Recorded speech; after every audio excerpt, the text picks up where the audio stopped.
start here.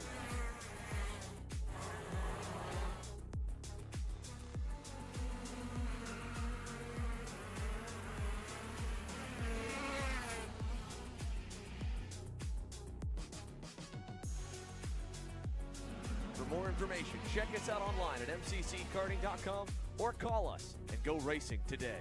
The K1 Circuit Semi-Pro League. This is a competitive race series with two classes. Junior Series for those who are under the age of 18, and the Senior Series for those who are 18 or older. If you think you have what it takes, come out and prove your skills on League Night. Both schedules are live on the K1 Circuit website. Your Kart Chaser live feed will resume shortly.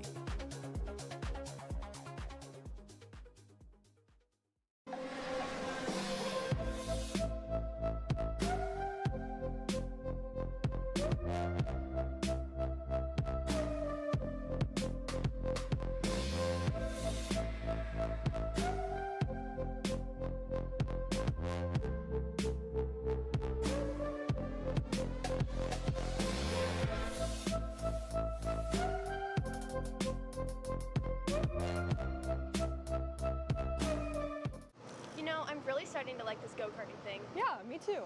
Oh my gosh, can I show you this cute dress I just got? Yes, of course. Oh my goodness, it's so cute. I just love shopping. I love shopping too. Oh my god. Wait, did you guys say you like shopping? Yeah. Of course. Well, dude, I have the perfect place to do that at. ShopPayCara.com. At ShopPayCara.com, you can get free shipping on orders $200 or more. You can get anything you want. Like MXC rims, gloves, rib vests, shoes, anything that you need. All at ShopPayCara.com.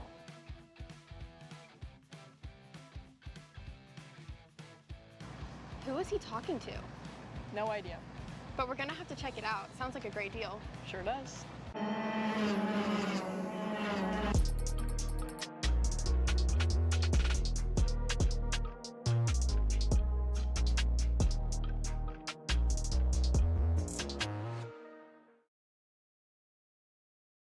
The K1 Circuit Semi-Pro League. This is a competitive race series with two classes. Junior Series for those who are under the age of 18, and the Senior Series for those who are 18 or older. If you think you have what it takes, come out and prove your skills on League Night. Both schedules are live on the K1 Circuit website. Your Kart Chaser live feed will resume shortly.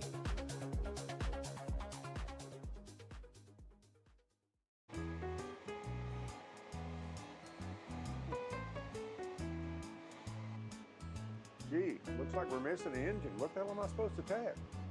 What do you mean? It's my Greyhound. It's all I need. Where's the rest of it? It doesn't matter. It's a Greyhound. You gotta make way. Okay, you're good. I'm sitting by here with Kyle, our race winner. Tell me how you did it. You were blazing fast out there, and I mean, you don't even have a go-kart, man. Tell me about it. Yeah, you know, Norberg, Schmorberg, the Greyhound-powered Greyhound was great today. You know, it makes the difference. And the team's been working really hard back at the shop, and, you know, just shout out Greyhound. Thank you, Kyle.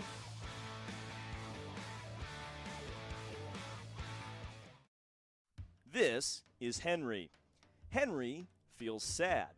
Henry feels sad because it's time for his next big race and his go-kart is in bits. Henry doesn't know that Acceleration Kart Racing is the United States' #1 shop for all of your karting equipment needs. Henry also doesn't know that Acceleration Kart Racing can deliver anything from tires to race suits and even wheels directly to your front door or to the racetrack itself quickly and efficiently, with tech support available 6 days a week. Poor Henry doesn't even know that Acceleration Kart Racing offers free shipping to mainland USA on selected product if you spend $200 or more. Do yourself a favor.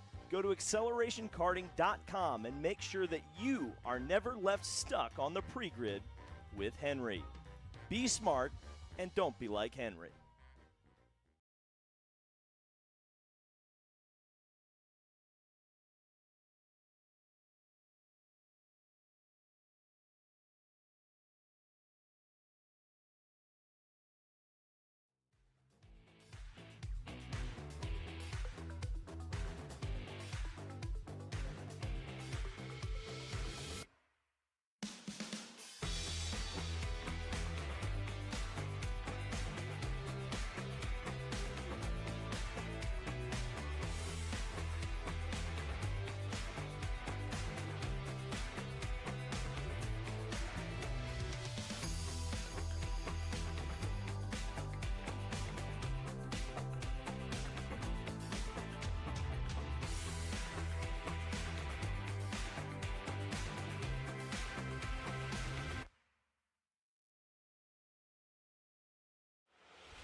Checking in quickly here with Jesus Vasquez Jr. On the wrenches for Aaron Senavarante. What's the communication so far this weekend been with Aaron?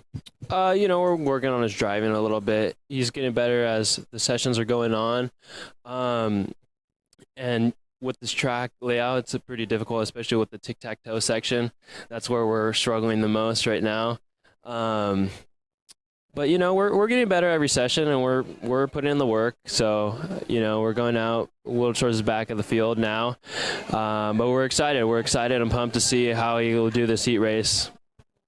Still coaching, but you're obviously still very much an active driver. How much does the coaching side fuel your talent on the driver end, and does that kind of feel like a two-way street? Yeah, no, 100%. Like, I've been coaching a lot in Canada, like all around the map, to be honest. And it's been really helping me just as a driver, because I am looking at things from a different side of it now. And now when I go to these race weekends, I'm able to kind of see what I'm doing wrong a little more and really put the coaching perspective in my view instead of just the driving perspective. I'll let you get back to your job. Thanks, buddy. Thank you.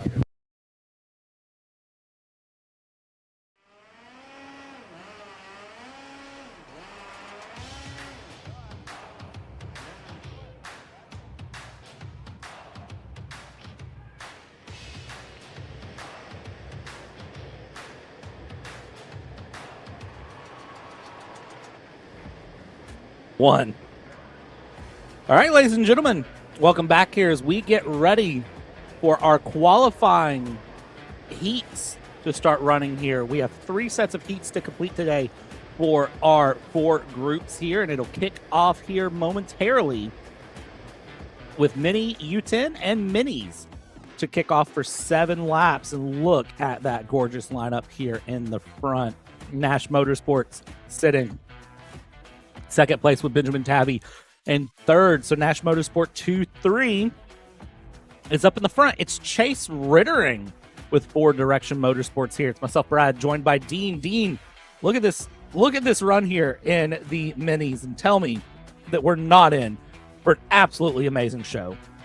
Tell you what, we got a good looking grid, a lot of cool sticker kits and some cool helmets here for our drivers as the youngest drivers. The future of the sport makes their way out on the track, but it was kind of surprising. Chase Rittering with the pole position. Definitely expected the duo of Maddox Carlucci and Benjamin Tabby to take the top 2 spots, but it's all good to change it up a little bit as we get our qualifying results up on the screen.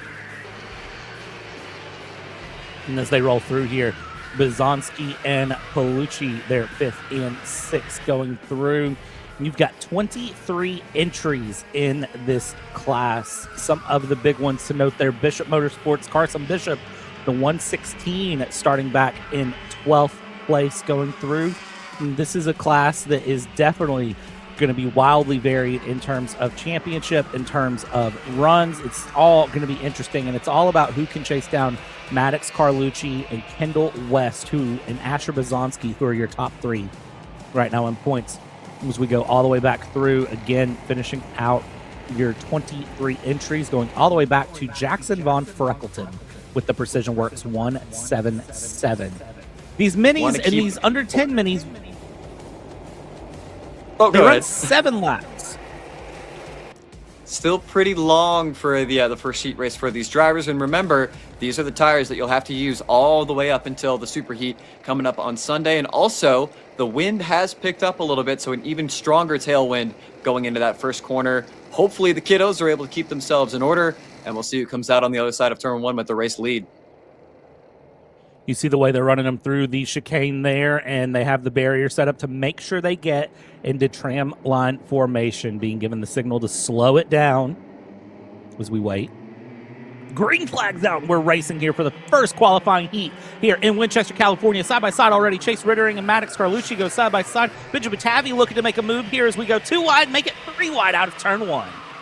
Good job, kiddos. Nice, clean, and green. Everybody seems to have made it through the tic-tac section as we get the battle for P4 going on now between 2 Paralympic karts for, I believe this is between the likes of Matthew Palucci, Pacchiuli, and Gunnar Vobel, as all those drivers get themselves single-filed out. Really nice job as we head up through what is called Orange Chicken for some drivers towards the end of the first lap.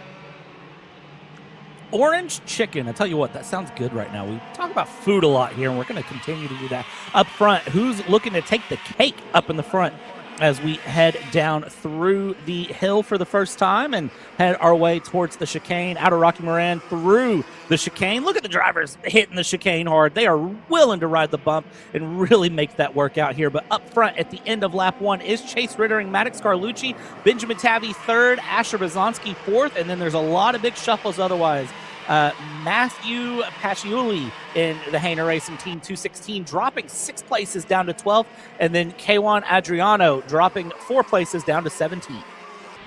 Yeah, still a long way to go, though. These drivers will be able to recover some of these spots, but at the front, the key thing is the blue and fluo karts of Maddox Carlucci and Benjamin Tavy, the 2 Nash Motorsports kiddos.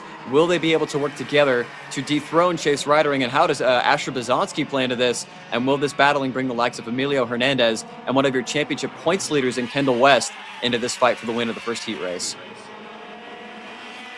Still plenty of time left in this run. If you want to think about it in terms of minutes, there is still 6 minutes of racing left here. It is approximately 60 seconds a lap for these minis and U10 minis running through, 58s specifically. Benjamin Tavy, by the way, your fastest car on track last time through, 58.120 for that number 204, running 3rd in line here for Nash Motorsports with Asher Bazanski in the competition speed there in 4th. Up front, Chase Rittering doing a great job just focusing ahead, isn't really looking over the shoulder, isn't really, feeling pressure behind, I have to say. Is doing a really good job of just looking ahead, locking in, looking apex to apex. You watch that helmet kind of cut through as soon as it's through one apex, looks off, and is already aiming at the next. That is exactly what Rittering needs to do here in order to defend from 2 very strong drivers behind. And I tell you what, he might not need to defend. These drivers, this front 4 quartet, is pulling away by almost a full second from the likes of the drivers of Benjamin Runroy on back in position number 7. So they will play nice for now, it seems. There's one driver going off there at the final corner. It's one of the GFC karts. I believe that is the 214 of Lachlan Postle, making a nice save there, keeping himself on the black stuff. But once again, 58-0, a 0, a 2, and a 1. Everybody else kind of leveling out, but still, this front 4 is running away with this at the moment. Interesting note, 7th place, Benjamin Monroy is now your fastest car on track, 58.015, running about 0.06 faster than your front 2, but of note, 0.2 faster than Kendall West, the teammate there in P6. So you've got some pace here just outside of the top 5 running through, but again, it's the matter of closing that 2-second gap, which can be very, very difficult to do whenever it starts to build here in karting. Once that gap starts to open up, sometimes it's hard to close it back, but we do have that accordion effect, as I like to call it, where sometimes things just tend to close in, and sometimes it makes some great music, and that music can be big action on track or a scream from a commentator. Those are possible as well. Dive down the inside into turn 1, 2 special, trying to go Monroy, trying to make it work, and tell you what, made one move work. I don't think made the second one, though. Going back to what you said in the warm-up, these kiddos like to throw haymakers at one another. A big move there from Benjamin Monroy, moving himself up to P6. The thing is, he's surrounded by 2 teammates. If you can just get to the head of this train, I believe the 3 of them should be able to work together to catch this front group, as I would imagine it's just going to be a matter of time before Mad Max tries to put one on your race leader in Chase Rittering. Here's what's interesting, too. You look at that top 4 gap there. They have about 1-2 seconds up on Hernandez, Monroy, and West, the 3 Position 1 Motorsport teammates running 5th, 6th, and 7th. These top 4, you've got 2 teammates and then 2, we'll call it outside through. It's a Nash Motorsport sandwich right now, 1st and 4th. If Maddox Carlucci, as we hit halfway here, and Benjamin Tavy start to battle Chase Rittering up front, that lets Asher Bazanski in. You start to see 4 karts battle. What does that do? That casts the line and reels in 5th, 6th, and 7th. And then all of a sudden, position 1 gets in the mix. And all of a sudden, you've got 7 or 8 karts all battling it out for the lead. And that can happen in the span of half a lap. It's just a matter of when do the gloves come off. And with the look here from Carlucci and Tavy, the gloves, I think, are off. It's just a matter of when do we swing. I don't know. Chase Rittering has some wonderful pace at the moment. I love the variation in line going into Rocky Moran. A very shallow, almost NASCAR-esque line for Maddox Carlucci, whilst Chase Rittering really doing that big U, making sure that he carries as much speed off of this corner as possible. I can only assume that when Maddox Carlucci pulls the trigger here, that his teammate and Benjamin Tabi will go with him. But I will say, Chase Rittering is making this decision very, very difficult as we've been given the white flag for the final lap. Final lap in. It's another 58 seconds to decide here as we go final lap through. Heading into the tic-tac-toe twisty sections here. And nothing crazy. Here we go. Dive to the inside. Carlucci on Rittering. That's a great dive through.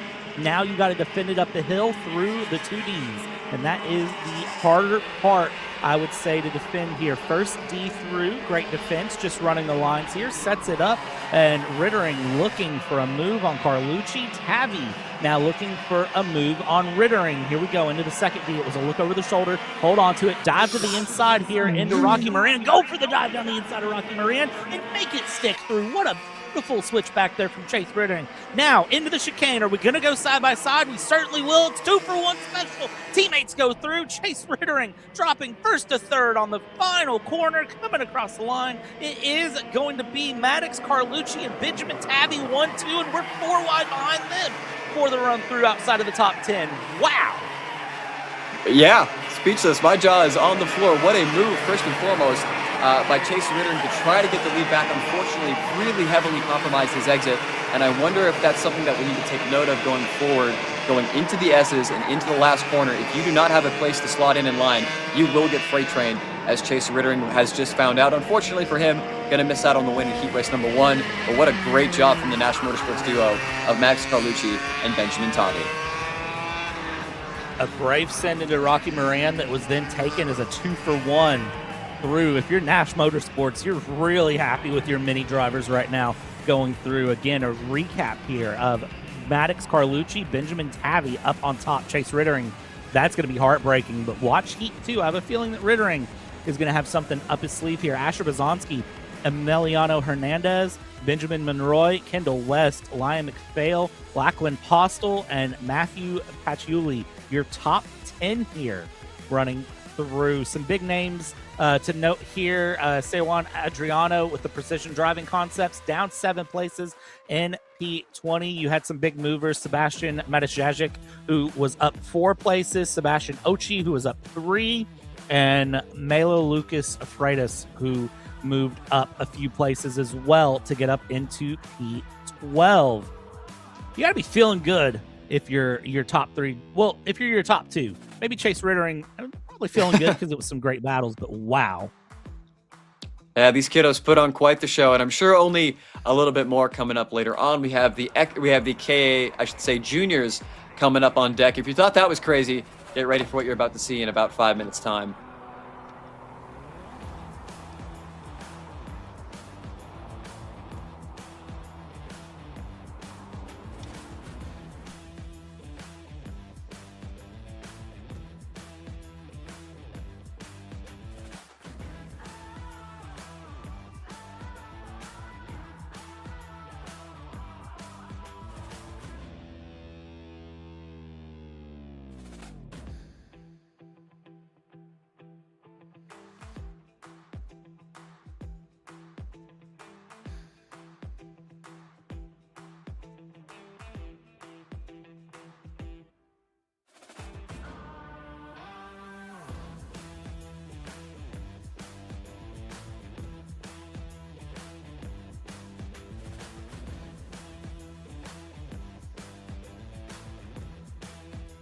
Hey guys, I'm Chris G. I'm Kart Chaser's driver fitness coach, and today I'm going to give you 3 tips on how to strengthen your shoulders for more endurance and better stability in the kart. Here we go. Okay, so exercise number 1 is the front rope pull-through cable raises. Okay, now this is the upright cable row. What you are doing here is you're picking a straight bar, as you see, and we're working the side areas of our shoulders, the medial. Exercise number 3. The dumbbell shrugs. As you guys can tell, I like to pause at the top before releasing. It's great for your strength, for that wheel stability. It's great for those shoulders and that upper back area. Chris G coaching. Race-ready training that carries into real life. That's what we do here. See you on the next one.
Let's go race.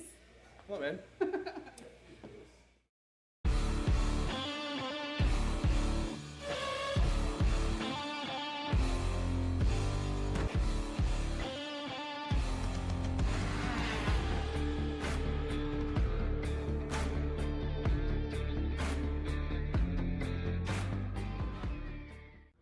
Legacies aren't built overnight. They're built 1 second at a time.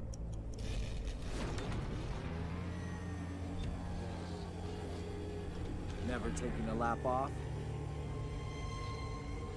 and always pushing the limits.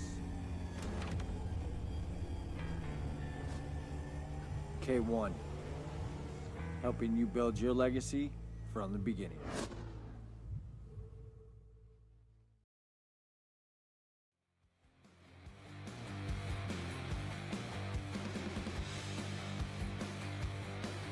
All right, welcome back, ladies and gentlemen. Other side of the break here, we're gearing up for KA100 Junior to get ready to roll here for their heat. Less than 60 seconds till the gates close, less than 5 minutes till we send them on track. And you can see everyone, most everyone, I'd say, sitting in their karts and trying to get ready to go here. What's kind of the game here, Dean, for getting in the mindset when you're just sitting here on grid waiting to be released out as we walk through the back half of our field? Make sure you don't have to go to the bathroom. That's probably the biggest one. You hate sitting in a go-kart with the need for speed. But I want to mention for Sebastian Hauser, he was the winner. I should mention also your championship points leader coming into this event was your winner on the track in Spring Mountain after a phenomenal drive. Unfortunately, a post-race penalty took that win away. Hauser, quickest in qualifying and I believe also in warm-up, will today set himself up for tomorrow for redemption and to try to further extend that championship points lead. Also want to give a huge shout out to Troy Ferguson, not in the gold standard kart this weekend, but still rocking the Bennett colors. I'd imagine Ferguson will have something to say about who's going to win this heat race by the time that we get to the end of the 8th lap. Interesting that you bring up Troy Ferguson here. Troy Ferguson actually a penalty in qualifying, did not present at the drivers meeting, lost their 2 fastest qualifying laps. So for Troy Ferguson, it's starting P6 here on the day here in the Team Kartnik Bennett kart for the weekend here in the 329. So we'll see here how that recovery can come along into heat number 1. It's 8 laps for the KA100 Junior, so 1 extra lap for the slightly older category than your minis and mini U10. It's definitely going to be one to watch here. Interesting. You got to be feeling good, though, if you're Troy Ferguson. You have your 2 fastest laps taken away and still find yourself on the outside of row number 3. But as I mentioned, I would be surprised if by the end of lap number 8 we do not see that number 329 Bennick Team Kartnik go-kart at the front of the field. For some of the other drivers in this championship fight, Aaron Spears as well, one of the notables, as well as Daniel Bizonsky, some of the fastest drivers out last time at Spring Mountain. A very different racetrack. We'll see if the speed translates into the heat races. Definitely. Let's sit it down trackside here. We got Jackson hanging out. And Jackson, you got something for us. What you got? I got Diesel Bizonsky, the lone factory kart in the field. And Gabe, I want you to get a little bit more to drivers left if you can here, because we've talked about all the little tools that Billy's done to try and make these karts as competitive as possible. This interesting little almost vacuum style tubing just between the starter and the seat here. I think that's to try and give a little bit more airflow to kind of cool the brake rotor a little bit further back. And again, we talked about it at DKC last year, the finale for TSRS, all of the different bells and whistles that the guys in Phoenix have done to revolutionize the way we're doing single-speed karting. You're seeing the little different innovations right there. Thank you for moving your hand there, Diesel. But yeah, cool little innovations there. 341 rolling out from the outside of row number 5. And people say that there's no innovation in karting, that it's getting a kart and go. You see little things like that all the time that definitely can make the difference here. And I never thought about, running some airflow through. And what's the perk of karting? It's not Formula One. We're not gatekeeping this behind walls and doors and all of this stuff. We can get right down in that and run through. And Diesel Bizonsky, you want to talk about a quick driver, has a lot of experience running through, has ran in junior shifter and gotten tons of podiums running through, has ran SCUSA plenty of times as well and gotten plenty of podiums in SCUSA and 2025, 2026 Superkarts USA runs. I mean, yeah, like there's plenty of history for Diesel Bizonsky to watch through, and I wouldn't be surprised we don't see Diesel also making a push here. Love seeing those little bits of innovations. I even saw a go-kart not too long ago with some side view mirrors, if you can imagine what that looked like. Very cool to see all these little knickknacks, all the Aero Wars, so to speak, generation of karting. Always love to see those little bits of innovation. We'll see how that innovation plays along here as we are rolling the karts out through onto the formation lap to get their lineup going again. This is 8 laps of action for these karts, and as they get rolling through, let's take a look at our starting grid here. It is Sebastian Hauser and Braden Wagner up in the front with Aaron Spears and Daniel Ramirez, your top 4. Martinez Ferguson rounding out your top 6.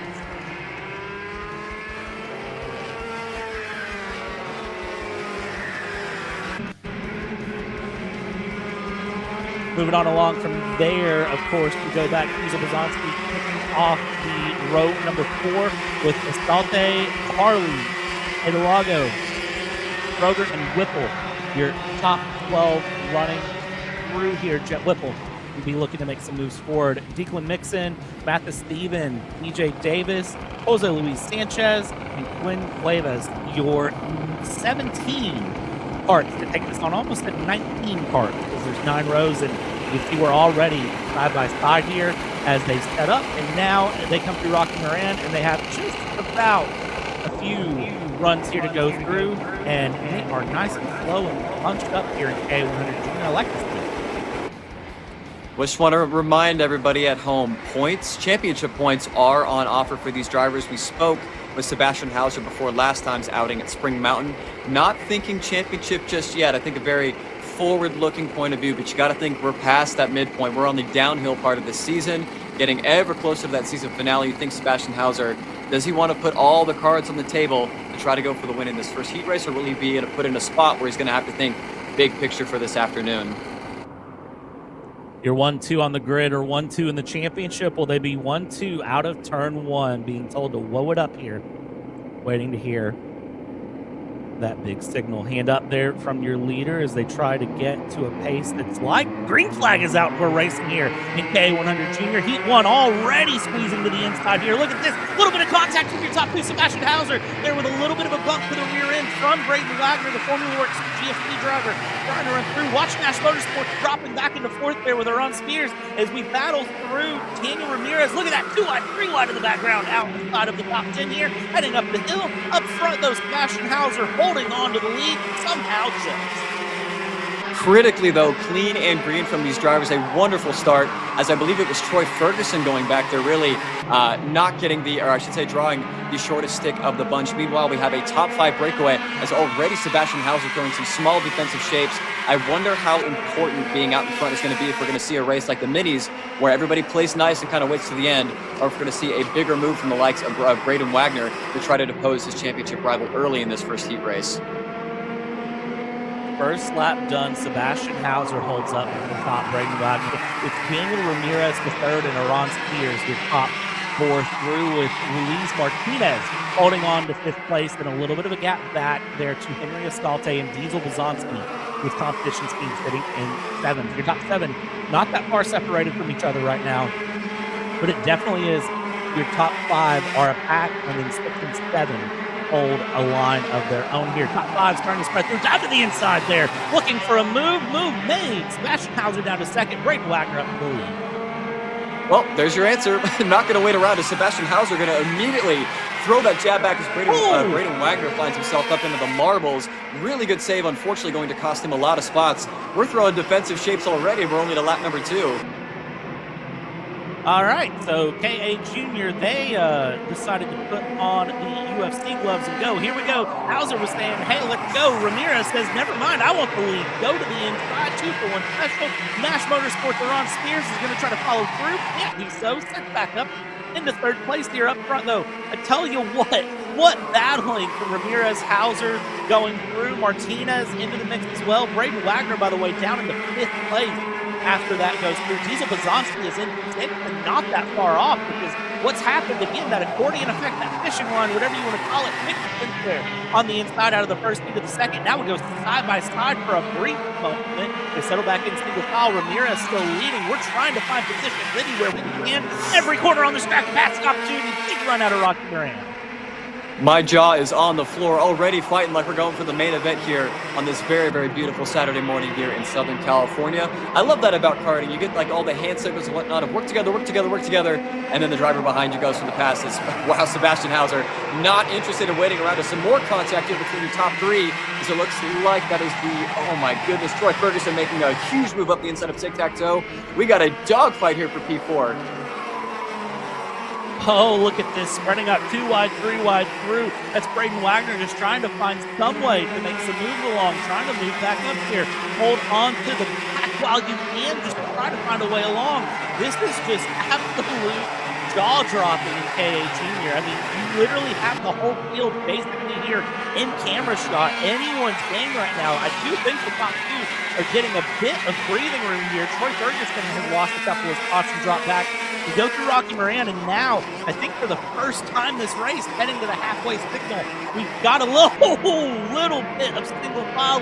Talk about a launch over the curbs, and you see the very clear signal there from Braden Wagner, the 321 of, let's go forward, stop fighting me, I want to catch the front.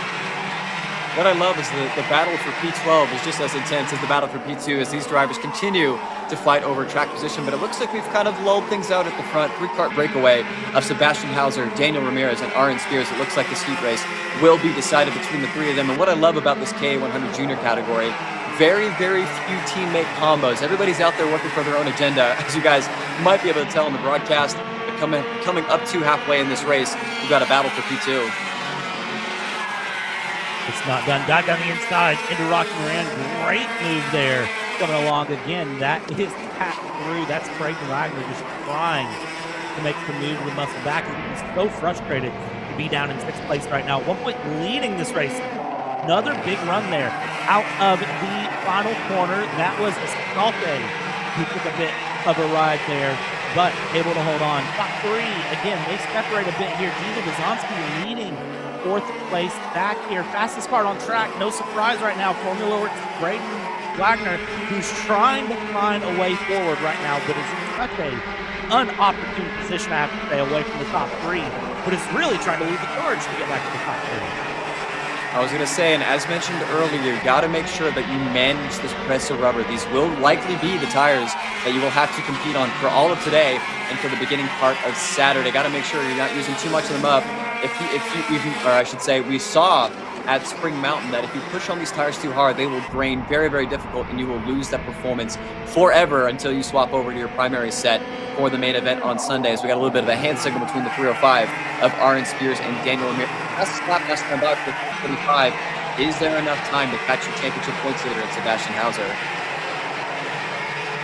Going to be a big ask here, I think. As of right now, top three, they're really doing well to work together and sort of just breathe in their own run, but that is not guaranteed at any time here. Braden Wagner now has a breakaway through with Luis Martinez, trying to find a bit of a move and a bit of a run ahead here. They are catching the top three, or at least they were. Gap right now, 1.7 seconds going into Rocky Moran. So it is closing through. It was 1.9. Now it's 1.7. It seems like it's just a matter of holding on to it here as Diesel Blazonski, Troy Ferguson are now battling it out here for sixth place. That separated things through.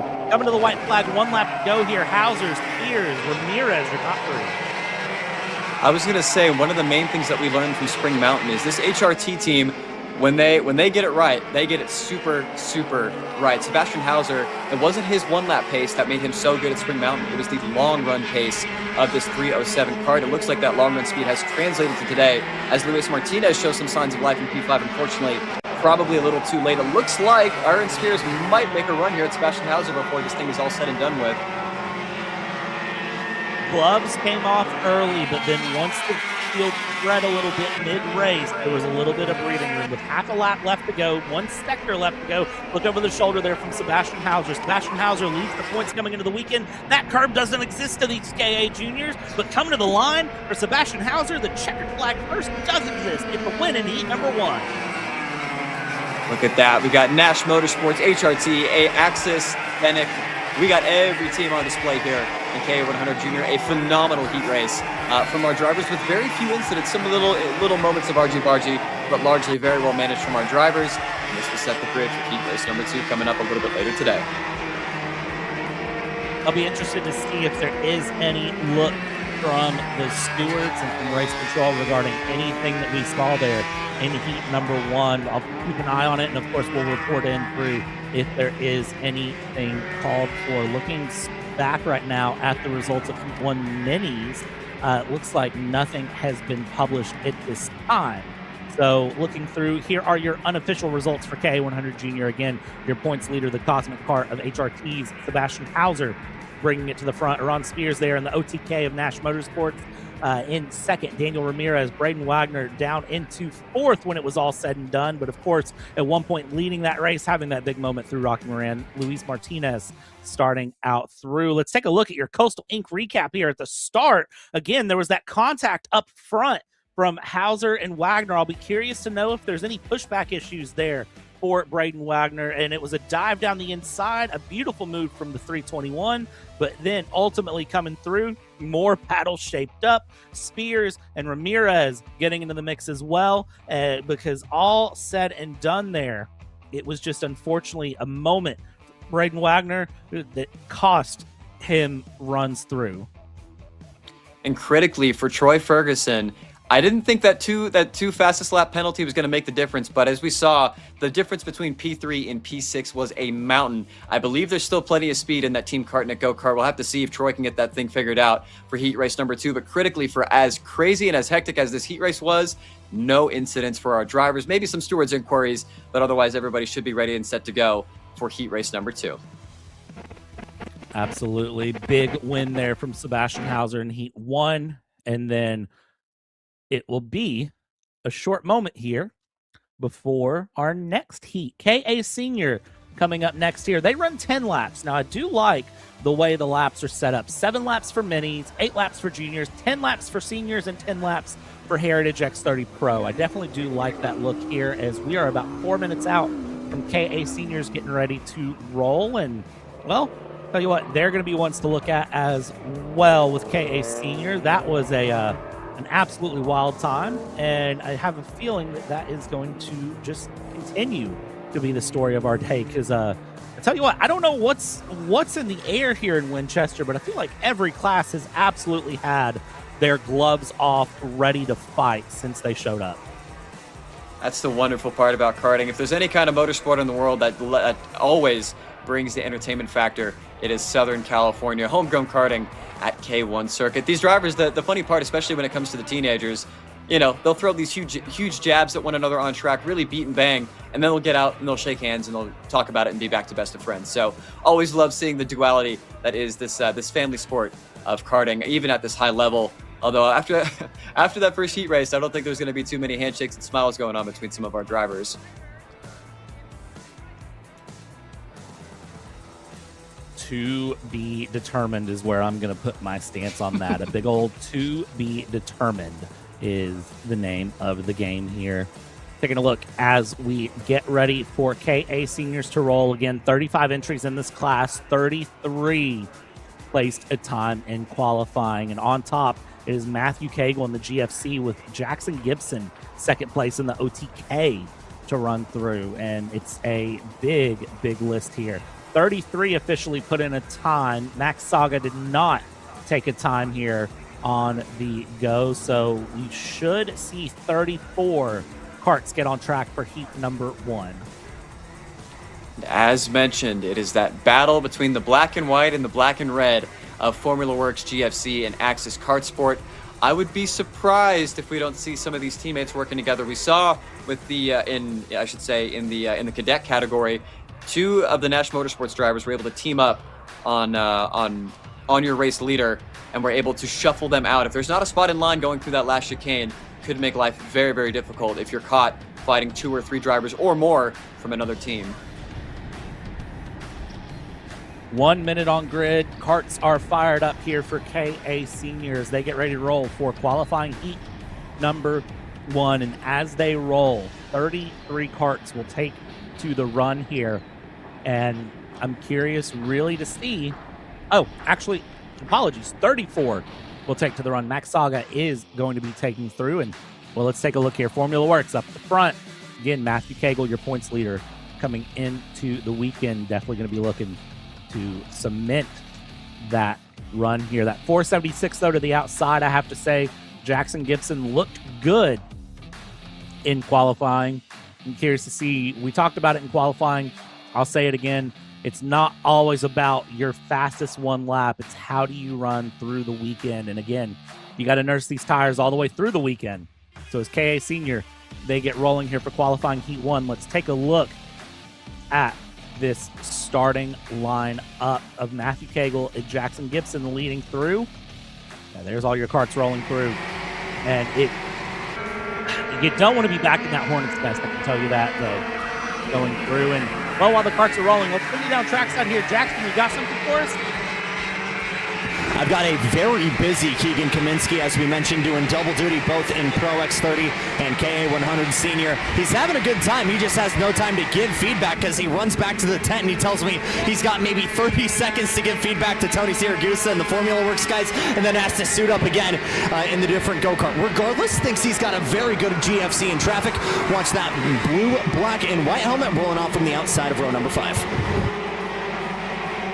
What an interesting position to find yourself into, running both of those classes together, because it literally is get off track, run, get back in grid before the gates close, and hope that you left yourself enough time for the opposite run here. And that is, a big ask, but kudos to double duty here on the weekend. Dean, final thoughts as we go through the chicane before we send KA Seniors for a race that's going to be a race. The minis were crazy. The juniors were even crazier. I'd imagine we're going to see a little bit of an MMA fight break out here for this kart race. Lots of teammate play to come up. Very aggressive at turn 1. Track position will be key. I wonder who's going to be aggressive enough to make that first big move as we look at turn number 1. What they call Joe Rogan. I think we're hosting a UFC fight here. The green flag is out. We're racing. It's Cagle. It's Gibson up front. It's side by side. Diving to turn. We're 2 wide, we're 3 wide, we're 4 wide in the middle of the pack. Everyone makes it through turn 1, somehow unscathed. I cannot believe that this entire field has made it through the first couple corners clean and green already. Some big defensive shapes from 3 wide as well going up into the S's, but it is all GFC out in the front of the 416 of Matthew Cagle. What made him so good at the end of Spring Mountain, that long run speed of that GFC go-kart. They have found something to make that Preza tire last. We've got a big move up the inside for about position number 7 between one of the Axis Motorsports karts, but it's all Matthew Cagle out in front. You've got a big speed of Axis Kart Sport drivers that are together just outside of the top 10, or were together, I should say, at least for the start of the race. Look at the way they hit the curb here in K's here. I don't even want to call that hitting the apex. They're hitting the apex with the right-hand side tires going through. There's not going to be grass there before the weekend is done. We might take a move out of NASCAR and just put the tires there and say, hey, hit the tires if you can hit the tires. That is aggressive run there for the chicane. It's like watching American football. All you have to do is just keep 2 feet in bounds and you're good to go, no matter if you're hanging over the sideline. So very, very impressive to see these drivers making the most of that track limit. But you got to imagine that is probably where most of the time is made up in this lap, as we've got a yellow flag for some drivers off. It looks like it's the 417, I want to say, as we get a shop.akr.com replay of the karts going over that curve. My goodness, some drivers being a little bit more aggressive than others. I would say be careful, as you got to make sure your ribs last the whole part of the weekend. But at the front, we got a battle for 3 coming here. Look at this through the chicane, live contact going through. That's teammates going through. They heading up side by side. That's Axis Kart Sport teammates there. That's Christian Brooks and Archer Eversman that are having a bit of a scrap or lap of ding dong back in the background, I'm going to call it, because they absolutely gloves off battling through teammates there for a second. I don't know if I'd want to be around there. And by the way, your fastest lap gets back in P12 just casually with Axis Kart Sport. Rylan Corden, all the way back in 12th place here, guys. That's how competitive the lap is right now. Absolutely wild. Oh my goodness. Wow, make it a 2-for-1 split the room. It was the dive for second place there from Jackson Minshew, but Johnny Stamp somehow coming out of this in the best position. Jackson Gibson coming up into second place here. Minshew in third, Johnny Stamp in fourth, and Kalani and Naya in fifth. Wow, what a go here. As again, we hit this curve, we do what we can, and somehow these car calls still holding on in one piece. I tell you what, you got to be careful. You do not want to allow Matthew Cagle to go ahead. And I think from the hand signal there from Jackson Gibson, making sure that the drivers behind know his intentions, that he wants to go after your race leader. Reminder, there are championship points on offer, but I will say, sometimes having teammates make things very difficult. You can see the big move up the inside there from your current P2 runner of Jackson Gibson. That might be the move of the weekend, if depending what we see from later on today, although I'd imagine we're going to see a lot of that coming up. It seems as though that gap is coming down, but do you want to take the chance as Johnny Stamps moves himself up into P3, one of your championship contenders here? Johnny Stamps leading the championship here in K Senior end of this weekend. And catchy move there for Rocky Moran, but somehow everyone comes away unscathed yet again into the chicane. Everyone trying to just single file their way through side by side for third place. Take a look at this here as we go down into the go and walk back to the front four drivers. They're going to try to stick together. Dive down the inside, 2, 3 for 1, almost a 4 for 4. Here comes the black and red Armada. Oh my God, watch them here, because they're all shuffling left, right, and center up into the S's. I haven't seen karting like this in a hot minute here. This is gloves off hard fought racing. This is what you race for. This is exactly what you want to see, especially as somebody watching from home. If you have any gripes with current motorsports of, the dirty air is too much, and they're not really racing, come watch some karting. We got all the action that you could possibly ask for. But critically, the GFC grouping has kind of fallen back. It looks like they've kind of spread out as the black and red Axis Kart Sport drivers seem to be making their way forwards here as the top 2 continue to break away. Fastest go-kart on the track that last time by was your P2 runner of Jackson Gibson, as we've got another change as the 2 Axis Motorsports karts of, I believe this is Kalani Anaya and Christian Brooks. Christian, a staple of Southern California karting. Not surprised at all to see him making his way forward. Jackson Gibson, second place kart, fastest kart on track right now, trying to close down that 3/10 of the second gap up through the S's. I would say that gap is very successfully closed, but it's one thing to catch, it's another to pass here when you've got Matthew Cagle there, the Formula Works kart up in the front, the number 416. Third place back here, still holding through is your 2 Axis Kart Sports teammates, Christian Brooks, Archer Eversman, holding third and fourth here through Rocky Moran. They are looking to close that gap. What will they do across the line? Last time through, they were 4 tenths of a second slower than Jackson Gibson. Where will they be at in pace now that they've been out in the front? As back behind them, Kalani Anaya kicked out into the dirt. Bit of a wiggle there from Jackson Minshew coming through. And here we go for the lead up front. Matthew Cagle, Jackson Gibson, they've ended up near each other. They've ended up swapperooskies as it is. Matthew Cagle up to the lead here. Got to be careful throwing those jabs. Those two Axis Motorsports, or I should say Kart Sport karts are on the charge, working together very, very nicely with some Ricky Bobby and Cal Naughton Jr. action happening for P3 and P4. If you are Matthew Cagle, this is one of those, do you think big picture, do you just push Jackson Gibson, who seems to be, at least at the moment, a little bit quicker, and try to keep this race between the two of you as we are coming to 4 laps to go, or do you take the fight and try to make sure that you are in the lead when those Axis Kart Sport cars are coming? As, my gosh, Jackson Gibson getting a mouthful of curb at the final chicane. I got bad news for the top two. The train is a-coming, and it ain't stopping. Gap under a second, Christian Brooks, Archer Eversman, to Matthew Cagle and Jackson Gibson. Unfortunately, I talked about the accordion effect. The gap will spread, the gap will close, and think about an accordion. When you close an accordion in and you push it together, that music starts playing, and right now, I think Gibson and Cagle, they're starting to hear that music get a bit louder. I think the trend on TikTok is I hear the saxophones. Right now, I hear a train horn coming, and it's Christian Brooks and Archer Eversman closing that gap in right now, as it is second the gap for them. And, well, I'll tell you what, through the second and third part of the lap, it closes in a lot. That first sector up through the S's is where it seems like Cagle and Gibson are really strong. They've got to try to do everything they can to find space here. Unfortunately, Axis Kart Sport, they're coming. The only music I'm hearing right now is the Jaws theme as the two black and red Axis Kart Sport cards slowly close in on the top two. I wonder if Matthew Cagle strategically allowed Jackson Gibson to lead those couple laps, kind of sit back and save that press of rubber. If anybody's figured out these tires, it would be the 416 of Matthew Cagle. However, as fast as these two Axis Kart Sport drivers have been, it's been a 52.8 the last couple, I believe the last 3 laps that they've been on track. It just seems as though maybe the top two have either turned it up a little bit, or those cars are starting to slowly come back down to earth as maybe the tire pressure is going over the edge here. But still, with 2 to go, one big move could set this race on fire. I have a feeling that it is going to be a fire coming here. Someone call the firefighters. Oh! We're about to have a big fight here. That's Gibson and Cagle with a miscommunication into the chicane. That's definitely going to change everything. Here comes Brooks. Here comes Eversman. White flag out. 1 lap of chaos to go, and it's all exploded for the lead. Really got to make sure you play this smart. Championship points on the line. Some drivers making a one-off appearance, others going for the championship. What agendas are going to be played here? Christian Brooks looking to the inside. Jackson Gibson will not give him the hole as we head up through the S's for the final time in this heat race.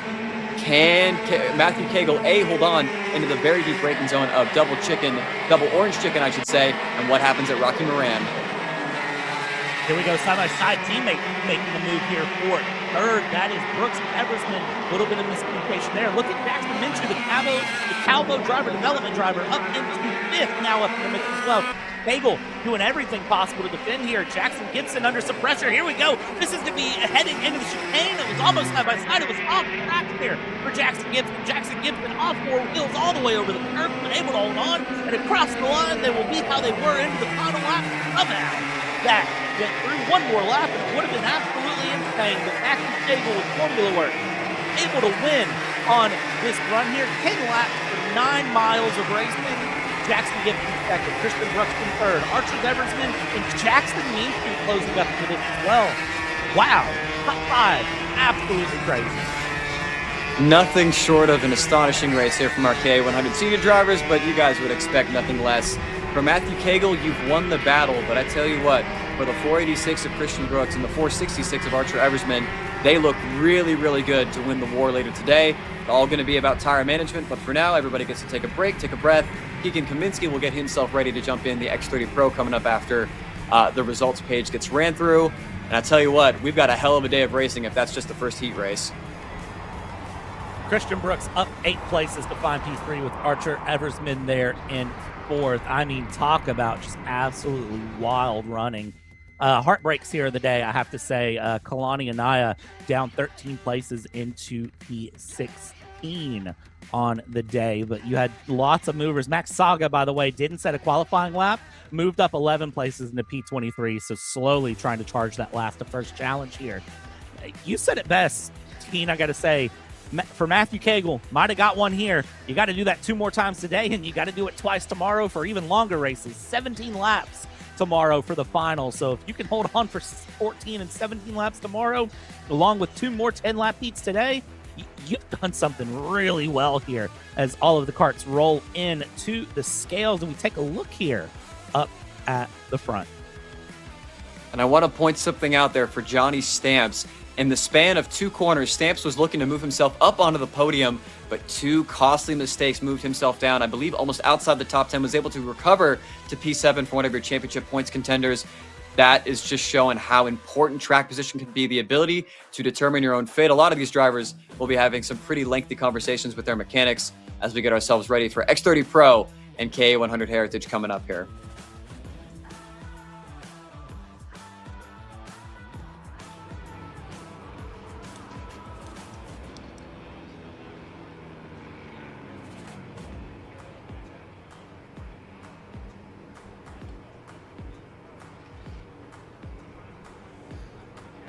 About 2 minutes or less until KA100 and X30 Pro, or KA100 Heritage, I should say, and X30 Pro get ready to roll out here onto the track. Gates closed 2 minutes ago for the category. And, well, qualifying was absolutely shocking, I have to say, in the Heritage and Pro run through. It was Sergei Carmicelli all the way in a run, 1.997 seconds to the lead. Take that with a little bit of a pinch of salt. It seems as though there was a bit of an issue on the kart of Keegan Kaminsky, and I believe this race should be quite a little bit closer. And also, I think we're setting ourselves up for a great race for K100 Heritage between the likes of Joshua Daly, Ariel Abba, and others. So, still, even if we might have a little bit of a field spread for K100, or I should say rather for X30 Pro, I think we should still have some good racing action coming up here. Definitely going to be an interesting one. I don't see anything, by the way. We talked about the engine seal issue heading in, and I don't see anything noted on that. But let's send it down trackside to Jackson. Jackson, what you got for us? Well, we welcome to Champions of the Future, Christian Brooks, your first time racing in the go-kart since, I think, 2019, you mentioned. To open up with a phenomenal move forward in heat number 1, that's got to be a great return. Yeah, no, it felt good. I was a little disappointed in our quali. We've had the best pace all week and just got held up in the short qualifying. So I knew we had the pace to go up front. I think a couple more laps we should have won it. But no, I worked well with Archer. He worked and raced really smart the whole race. So, you know, we just got to be smart for the next couple because we still got to start in the back. But we know we got the piece to win. So just keep it up front and it should line up for the final. We've had a couple guys come back from the open wheel stuff. Frankie Mossman instantly comes to mind, but what was the conversation like with Matt Johnson, the Axis crew? How did we get you behind the wheel here for Winchester? Well, I live full-time in Europe these days, so, you know, I stay behind the wheel of the open wheel cars a lot, but I haven't been in a go-kart in quite a while, so I was visiting family, and I thought might as well bring the family out, have an RV out like the good old days when I was growing up, and, you know, it's good. I have all my family here supporting me, and I've known Matt. He's like an older brother to me, so I asked him if there was a race this weekend. He said yes, and so we're here. So it's a one-off weekend. What I'm hearing is this is a winner bust mentality for you here?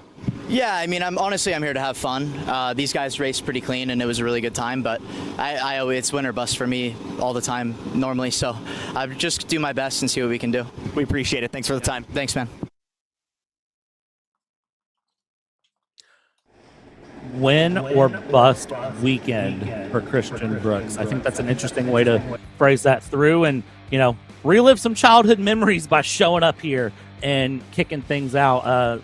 Nice to see that going through and see that, you know, even when you're all the way across the country from home, you can still show up here for karting for a weekend here. It's a family affair. It's a competitive affair, but you got to enjoy. As we take a look now, Heritage and Pro ready to roll out here, and they are locked in, you have to say, and heads down, helmet visors down, carts fired up.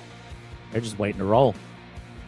Wonder what that conversation is going to be like for Keegan Kaminsky, jumping straight from KA 100 Senior straight into the X30 Pro, doing some double duty, a crazy, almost inhuman physical toll coming up today for today and tomorrow rather for the GFC drivers. We get a look at our qualifying order. It was Sergei Karamaselli by 1.9 seconds with the pole position over Shane Hawkins, and a bit of an issue for Keegan Kaminsky prevented him from getting a representative lap in qualifying.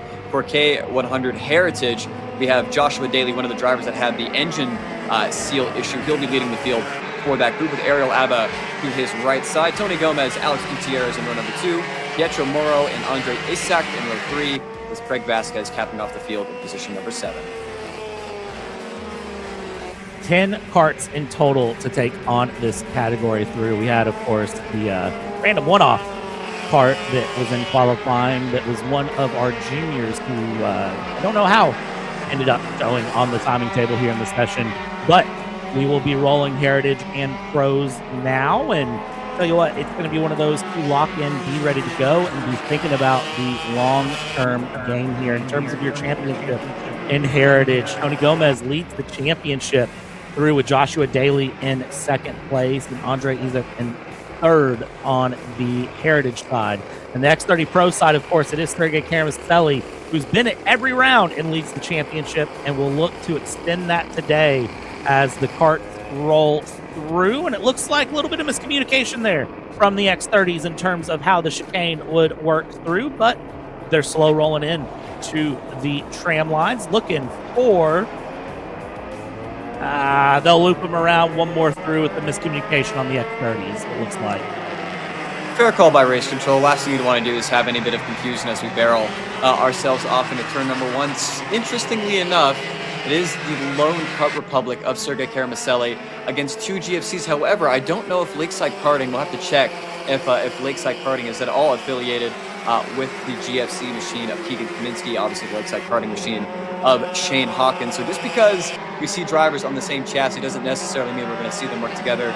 It may be still every man for themselves for this X30 Pro victory later on, coming up in a couple seconds' time.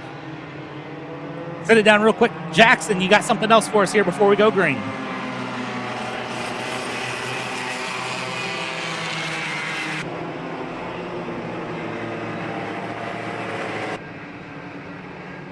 I thought Jackson had something for us. Looks like not.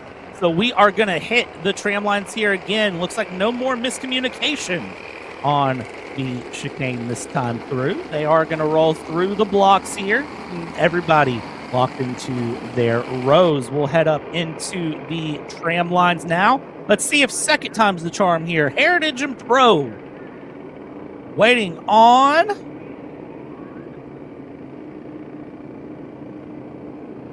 I don't want to say it yet because they're waiting for it. Green flag, we're racing. Made you wait there a little bit.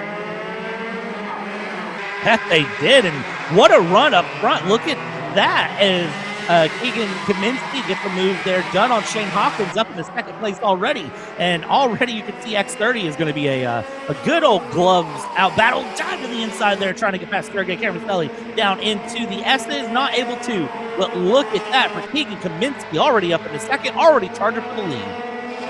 Want to mention that we still, wow, what a move up the inside for Keegan Kaminsky. A little bit of a move that you'd see in K100 Senior, not wanting to wait around for Sergei Karamaselli. I want to mention for our viewers at home, you might think, oh, only 3 drivers here for X30 Pro. Maybe this is one that I'll go tune out for.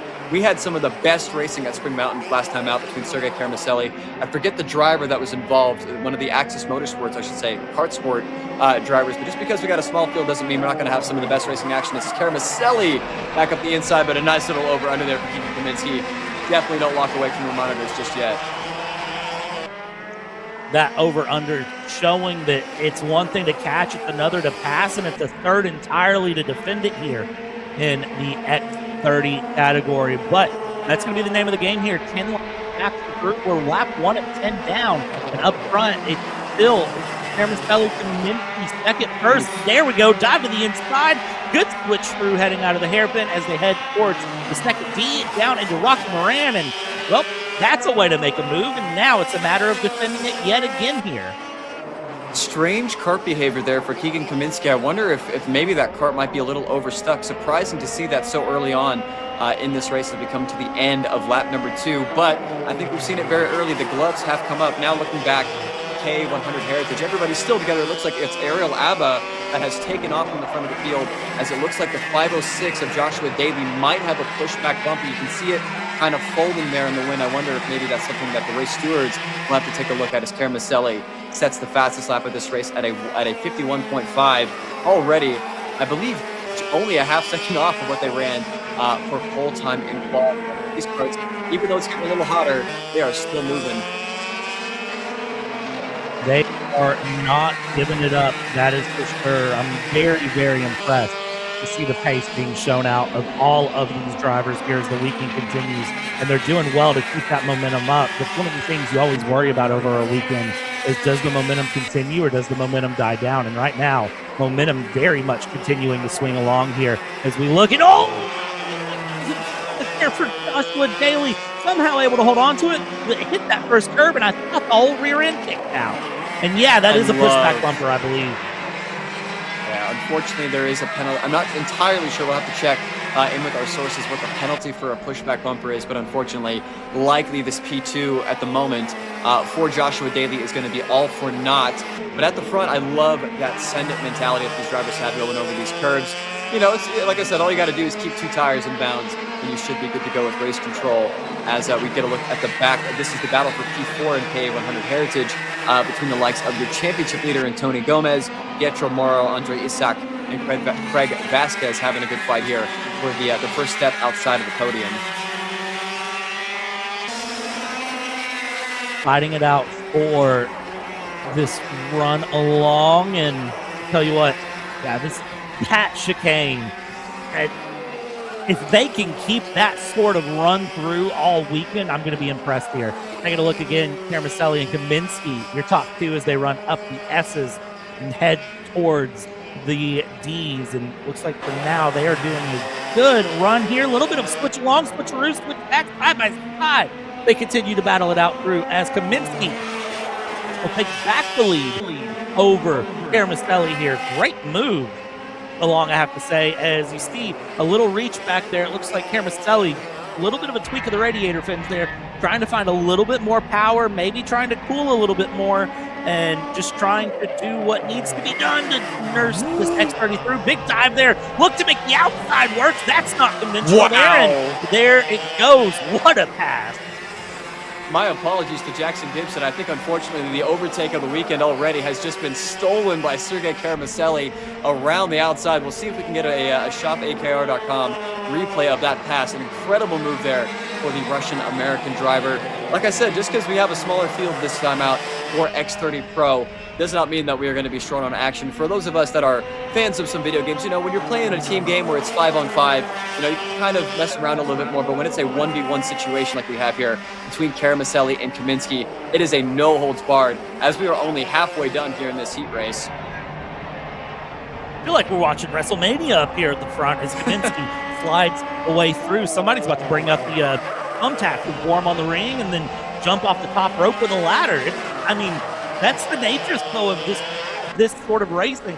When you end up 1v1, you tend to race real hard up in the front here. You can see Kaminsky and Kermaselli again. They are doing everything they need to with that X30 engine to make sure that it is working and optimal and everything right. You'll see them very often reach over with that left hand and make minor adjustments there to the radiator and just doing what they can in order to maximize the run. And that's part of the racecraft that comes into X30 is you've got to know really what way to adjust up there. Taking a look back at the Heritage class, by the way, you still have Joshua Daly, who's caught up to the back of Ariel Abba. They are about 15 seconds off of your top 3, but for Ariel Abba, Joshua Daly, and Alex Gutierrez, I mean, they're within half a second of each other. Top 3 are sitting nose to tail right now in that category as they're looking to fight each other through a little bit more. A little bit dip of the wheel there from Kermaselli, so that 604 really on the ragged edge of grip here in the tires as we're lap 7 to 10. I will tell you from experience, there are some pretty nasty rocks that sit on the edge of the racetrack. There's a lot of fine powder, but there are a couple of really nasty rocks that maybe chipping some helmets. Shout out to Ron White for nicking my helmet when we were here for PKC. Love you, Ron.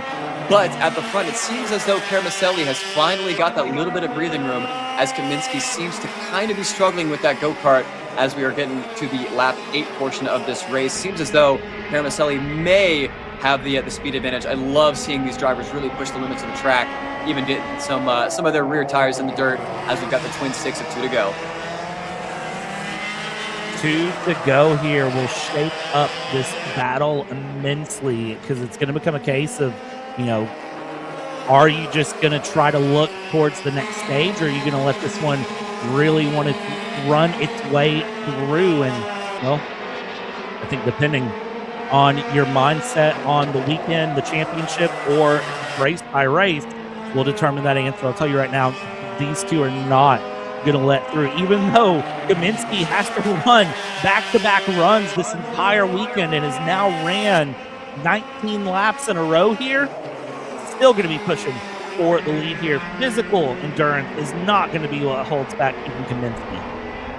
Going to be a great test of core and neck strength for the young American driver. White flag out for our competitors. It seems as though maybe it's not either Kaminsky has taken just a little bit too much out of those tires, or maybe a little too high on the pressures for the GFC Formula Works drivers. Kermaselli, I believe, should have a comfortable lead. Want to look back at the battle as Joshua Daly has overtaken Ariel Abba for the lead of K100 Masters as we're coming to the end of the final lap of this race. Kaminsky trying to make a run at it, but I just don't know if he's got enough time to close up that gap to Kermaselli before we get to the chicane for the final time. Rocky Moran here will try to close the gap, try to use the wing shot of that banking through and out into the run for the chicane, right back to the rear bumper there, hit the curb, send it through the final corner. Can you make it stick? It's a slide, it's a run to the line here. Side by side, they go to the line. Gap in 3/100ths of a second. Kermaselli over Kaminsky. What a finish here, an X30 Pro between the two of our competitors. As mentioned, might just be a 1v1 for now. We'll see if Shane Hawkins can get that kart dialed in a little bit more. Also want to pay some attention to the K100 Masters final coming through the last couple of corners. We will see them on our screens now very, very shortly. See who's going to come out on top of this battle between Joshua Daly and Ariel Abba. Still waiting, flagman with the hands up in the air. Looks like Joshua Daly will at least win this one on the track. We'll see what the stewards have to say for a potential pushback bumper penalty as Ariel Abba comes home P2, with Alex Gutierrez coming home in position number 3. What a great run from our pro and heritage categories as they go through. 10 entries here on the run, and Sergei Kermaselli again with the win over Keegan Kaminsky. 3/100ths of a second at the line. Back to Shane Hawkins again in that GFC Lakeside karting kart. Joshua Daly winning the heritage category. Ariel Abba, Alex Gutierrez, Pietro Moro, Tony Gomez, Craig Vasquez, Andre Izek, your 10 karts to take on this run. That gets us through the morning events here. We go to the lunch break now. We will be back on track at 1:20 local time with heat number 2 for the mini under 10 and the minis. I'll tell you right now, the penalties getting handed out in that class from qualifying 1 that did shake up the results quite a bit. But we're going to take a break. We're going to go enjoy some food. Find some food you enjoy. If you're on circuit, of course, be sure to check out the K1 Paddock Lounge. They've got such a great menu here that they're serving. Be sure to go hang out and check that out. We're back on track at 1:20 here local time. We'll be back with you on Kart Chaser then. Don't go anywhere.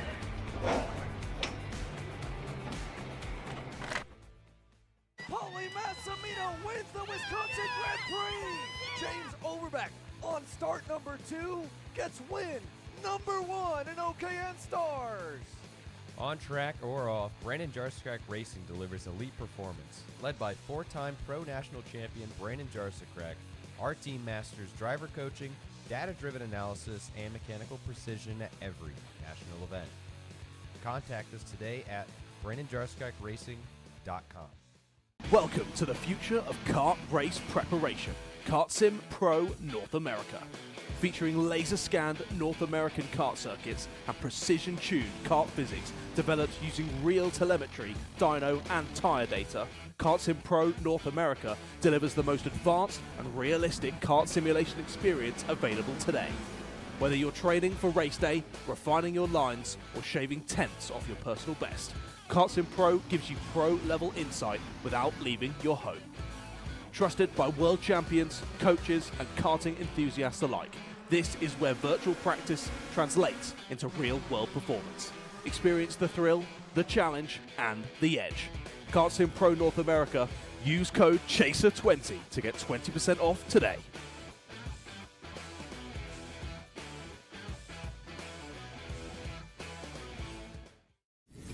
When it comes to innovation on the track, Odenthal Racing Products leads the pack.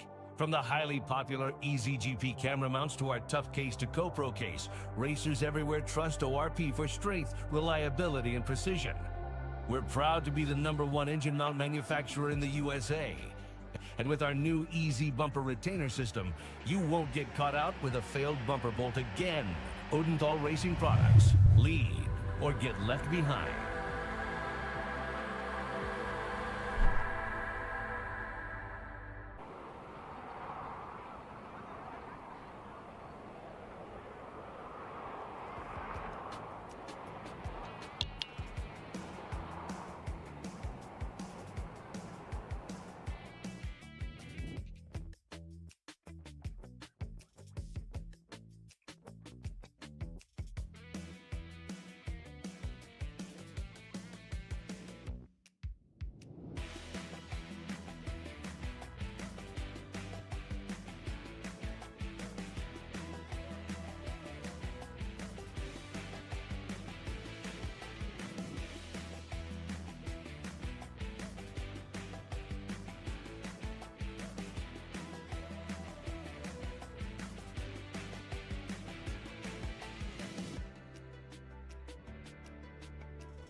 30 seconds left until heat number 2 rolls off, and I will tell you one time that should be me down on the grid. When I was 13, I found my first love, and there was nobody that compared to the K1 circuit in Winchester, California, and nobody could come above, because all I need is a beauty and some engines fired up to get these karts rolling on track. I am ready to go. Apparently, it's been a Justin Bieber party down on the grid, and I missed out, of course, but here we are in the booth. We're ready to get this rolling. It's time for qualifying heat number 2 for the minis. And I will tell you right now, out of round number 1, we do have some penalties that were handed out. We had a pushback bumper for the under 10 mini of Timothy Bordovichenko, who took a pushback bumper. That is a 5-second penalty. That dropped the 109 down to 21st place overall, which is going to not be ideal. It's myself, Brad Dalton, here in the booth. Joined along with me is, of course, going to be Jackson down pit reporting, but the better voice here of Dean Helt beside me, so that way you don't have to listen to me all day. Dean, how was your lunch? Just dandy. I had my government-mandated bowl of Chipotle with a nice little mango hibiscus tea. It was very, very lovely, but now we got some racing action coming up for the kiddos once again. The story of the first heat races were the 2 Nash Motorsports machines of Maddox Carlucci and Benjamin Tavi. They were able to gang up and successfully dislodge Chase Ridering from the pole position as they took a 1-2 in heat number 1. We'll see if Chase has found any ways to kind of counter the Nash Motorsports duos. We got the kiddos out on track, and we got our starting lineup here for you guys at home.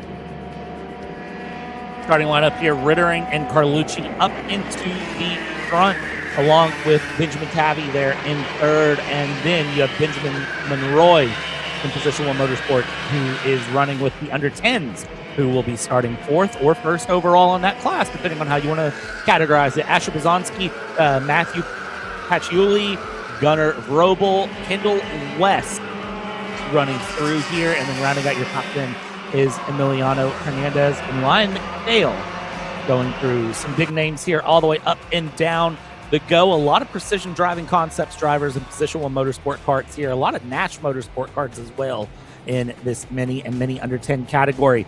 It's good to see all of our drivers out here again. 23 to take things on with Jackson Von Freckleton back in the back here. Dean, I got to ask, any predictions here for heat number 2? Well, we'll see if any of these teams have made changes to these go-karts to be able to match the speed of your top 3. I'd imagine we'll see a lot more of the same, probably an early breakaway for some of the drivers inside the top 6. Will be interesting to see what Kendall West does as one of your championship competitors, coming from kind of the front end of the Hornet's Nest. Also want to mention it is into the 80s now, getting a little warmer in Winchester with an almost 10-mile-an-hour tailwind blowing up the back straightaway. So a little bit of extra speed carried into the first corner. Hopefully all the kiddos will be able to make it through. Let's find out how they do here as we come through. And the tram lines, green flag is out. We're racing, and already you can see Carlucci and Benjamin Tavi looking to make some moves here as Chase Rittering looks to defend in the front here. We're 3 wide, 4 wide in the back, side by side here through. But up front, it is Nash Motorsport second, third, and Chase Rittering with a very strong start here in heat number 2. Things have heated up here in California, and to tell you what, the karting's going to heat up across the next 7 laps. Very, very clean and green thus far. Love to see that we've had no, at least as far as we've been able to tell, no incidents at turn 1 for any of our races today. Although we'll see if we're going to get more aggressive, as already that is one of the Bazonskis, Asher Bazonsky, there we go, trying to make a move up in the P3. But from the moment already, a top 5 breakaway in the story from the first heat, the 2 Nash Motorsports karts of Maddox Carlucci and Benjamin Tavi. I wonder how long Mr. Mad Max is going to wait until he tries to dislodge Chase Ridering from that first position. I wouldn't be surprised if it comes sooner rather than later. 7 laps goes by pretty quick here in the mini category. You can see there outside of the top 10, we got a lot of standing along here, 21st, 22nd as it goes through. We're up 16 degrees since the start of the day, by the way, and that proves to make some big changes along. Some drivers might feel better, some might feel a lot worse.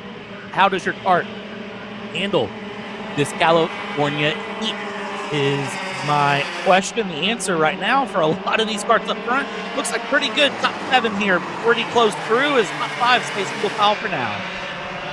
You know, sometimes in these first heat races, you just don't quite have what you need in the kart. You know, sometimes it's the first set of tires. Asher Bazanski looking up the inside of Benjamin Tavi, not quite going to get there for the young American driver. But as mentioned, you know, these teams have had time to kind of sit and adjust on these go-karts, a little bit more information, as this is kind of typically when you would see go-karts on track.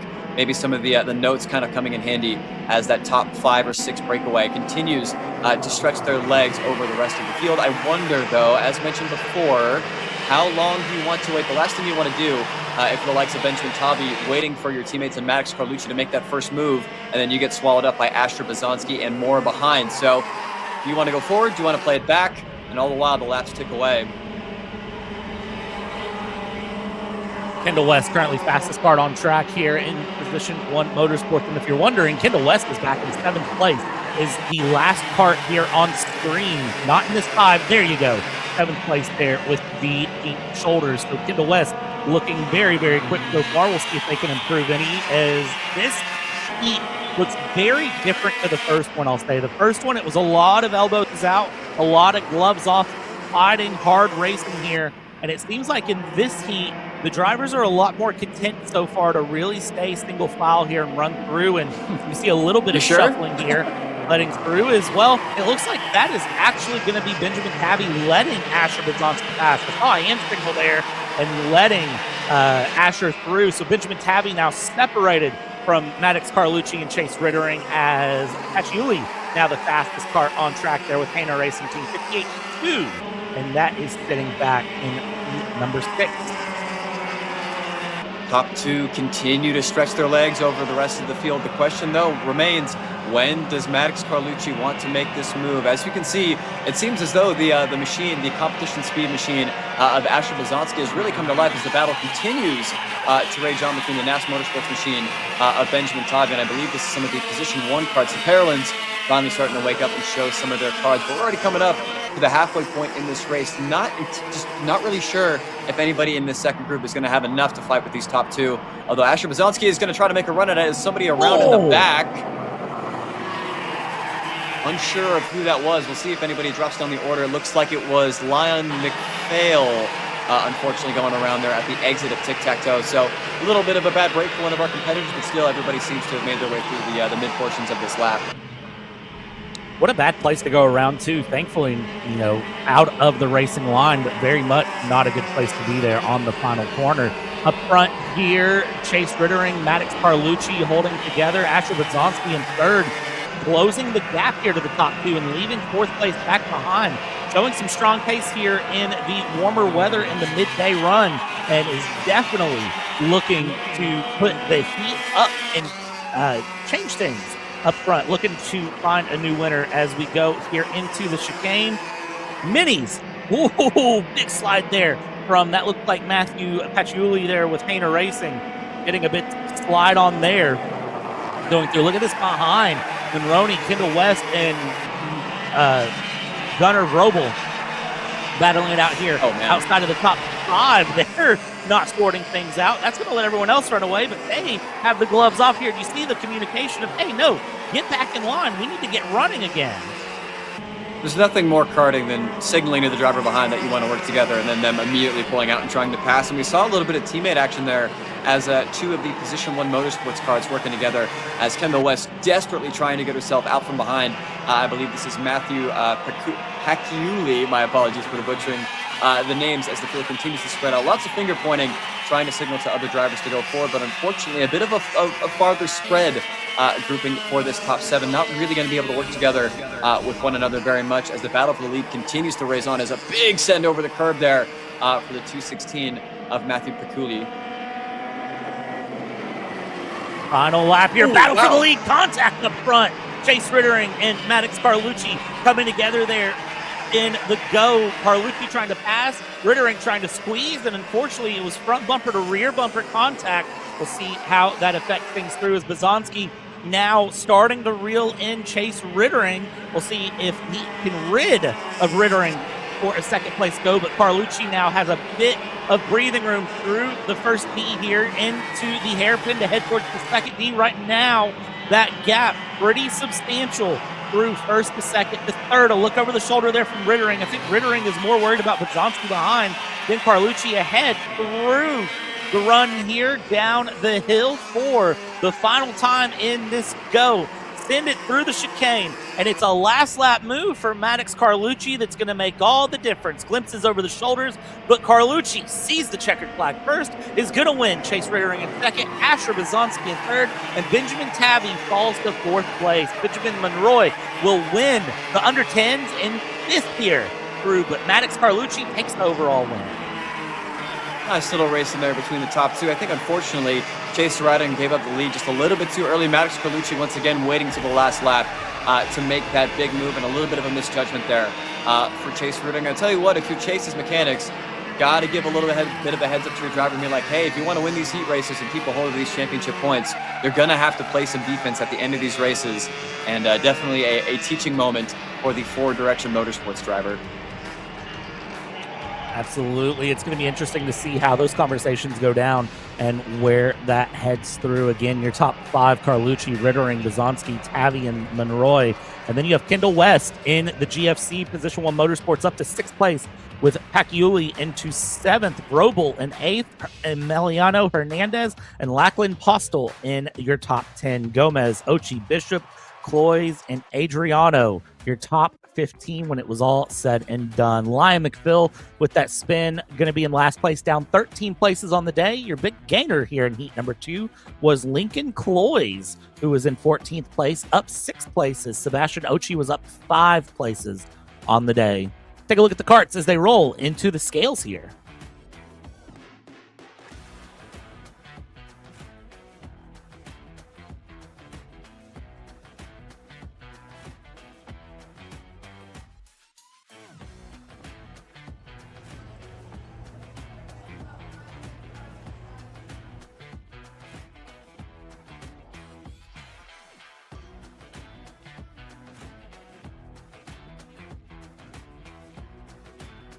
So that is going to be mini heat number 2 done. We'll keep an eye on the results there. When we circle back around to mini heat 3, we'll see where those qualifying heats go and if anything crazy happens along the way. We're getting ready for KA Junior. And well, KA Junior, Dean, how do we summarize this morning? How would you summarize this morning?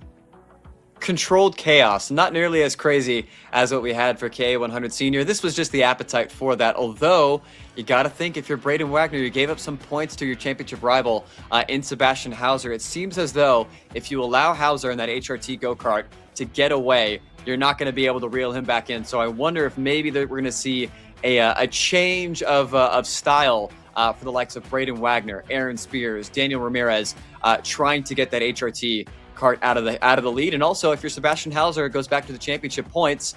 How aggressively do you want to fight for these heat race points, knowing that you could maybe make a mistake and cost yourself, like we saw for some of the other drivers earlier today? So luckily for ourselves in KA100 Junior, not a lot of team alliances seem to be out there on the track. Everybody fighting for their own, and it should make for a fantastic racing product coming up here. There's going to be one less lonely kart out there if everyone starts forming up with their teammates going through, and then you got to say, what do you mean by that? Oh my goodness, the Beeps references. You point your way forward, but then you pass me anyways. So that is going to be very, very interesting to watch here. We had 3 pushback bumpers, by the way, come out of our run in the qualifying heat. One is the 329. What is happening there to Troy Ferguson? That kart going up on a kart stand right here. That's not what I expected. Needless to say, you'd naturally want the go-kart to be on the ground this early, or this close, I should say, to the drop of the green flag, as Ferguson's kart's going to be pushed away. I wonder what could possibly be going on there with that machine. But one of the favorites, one of the fastest drivers out here this weekend, seems to be getting pushed behind the wall for an issue of some kind. We'll see if maybe we can get some information on that. But critical, and race implicating for sure. Interesting to see here. We'll see if we can't send Jackson Lambros down, pit reporter, to find us some more info along through. But 3 pushback penalties through. Daniel Ramirez, Henry Escalette, and Jet Whipple 3 pushback bumpers given out of the KA Junior Heat number 1, and I will say I wouldn't be surprised if we don't see more of those come through the weekend. That tends to just be the result of hard-fought racing all the way through, and, well, it's one of those things that you avoid it at all costs, but I feel like sometimes a pushback is going to happen regardless of what you do. Yeah, I mean, it's just a natural product of the racing. I think, on the flip side, I remember, Supernats the year before they implemented pushback bumpers, and there were people that were, pushing each other off 10 rows back. So, unfortunately, it is kind of a consequence, but I think overall, a net positive for the largely for the karting community, especially for the non-shifter categories with how close the racing is. So, unfortunately, like I said, it is a product of modern karting as it stands, but still definitely overcomable. Hopefully we see a reduction of pushback penalties for the rest of the day. We will certainly find out when it's all said and done. And I'll tell you right now, if you think the amount of penalties here from KA Junior Heat 1 was significant, wait until we get into KA Senior here shortly and we talk about some of the things that happened there, because it was a busy day for race control, I'll say that much. And they're not done yet. Remember, we got 2 more heats for most of our classes except for the minis who ran, and they have just the 1 more to go. They will roll off for Heat 3 at 2:55 local time here as we set up. We're getting ready for Heat number 2 of the juniors. They are less than 30 seconds away from rolling, and I, for one, am excited. You've run out of Justin Bieber references, thankfully. Or maybe not no, I haven't ran out. I got Oh. plenty more. No, send it down to Jackson for an update. I got plenty more, don't worry. Okay, a lot happening very quickly here. One, I don't know if we're going to send him here in the next 30 seconds because it looks like we just got a dust devil developing on track here, just short of the exit of the tic-tac-toes, the final corner. That's cleared out as I'm saying that, so we might be good to go.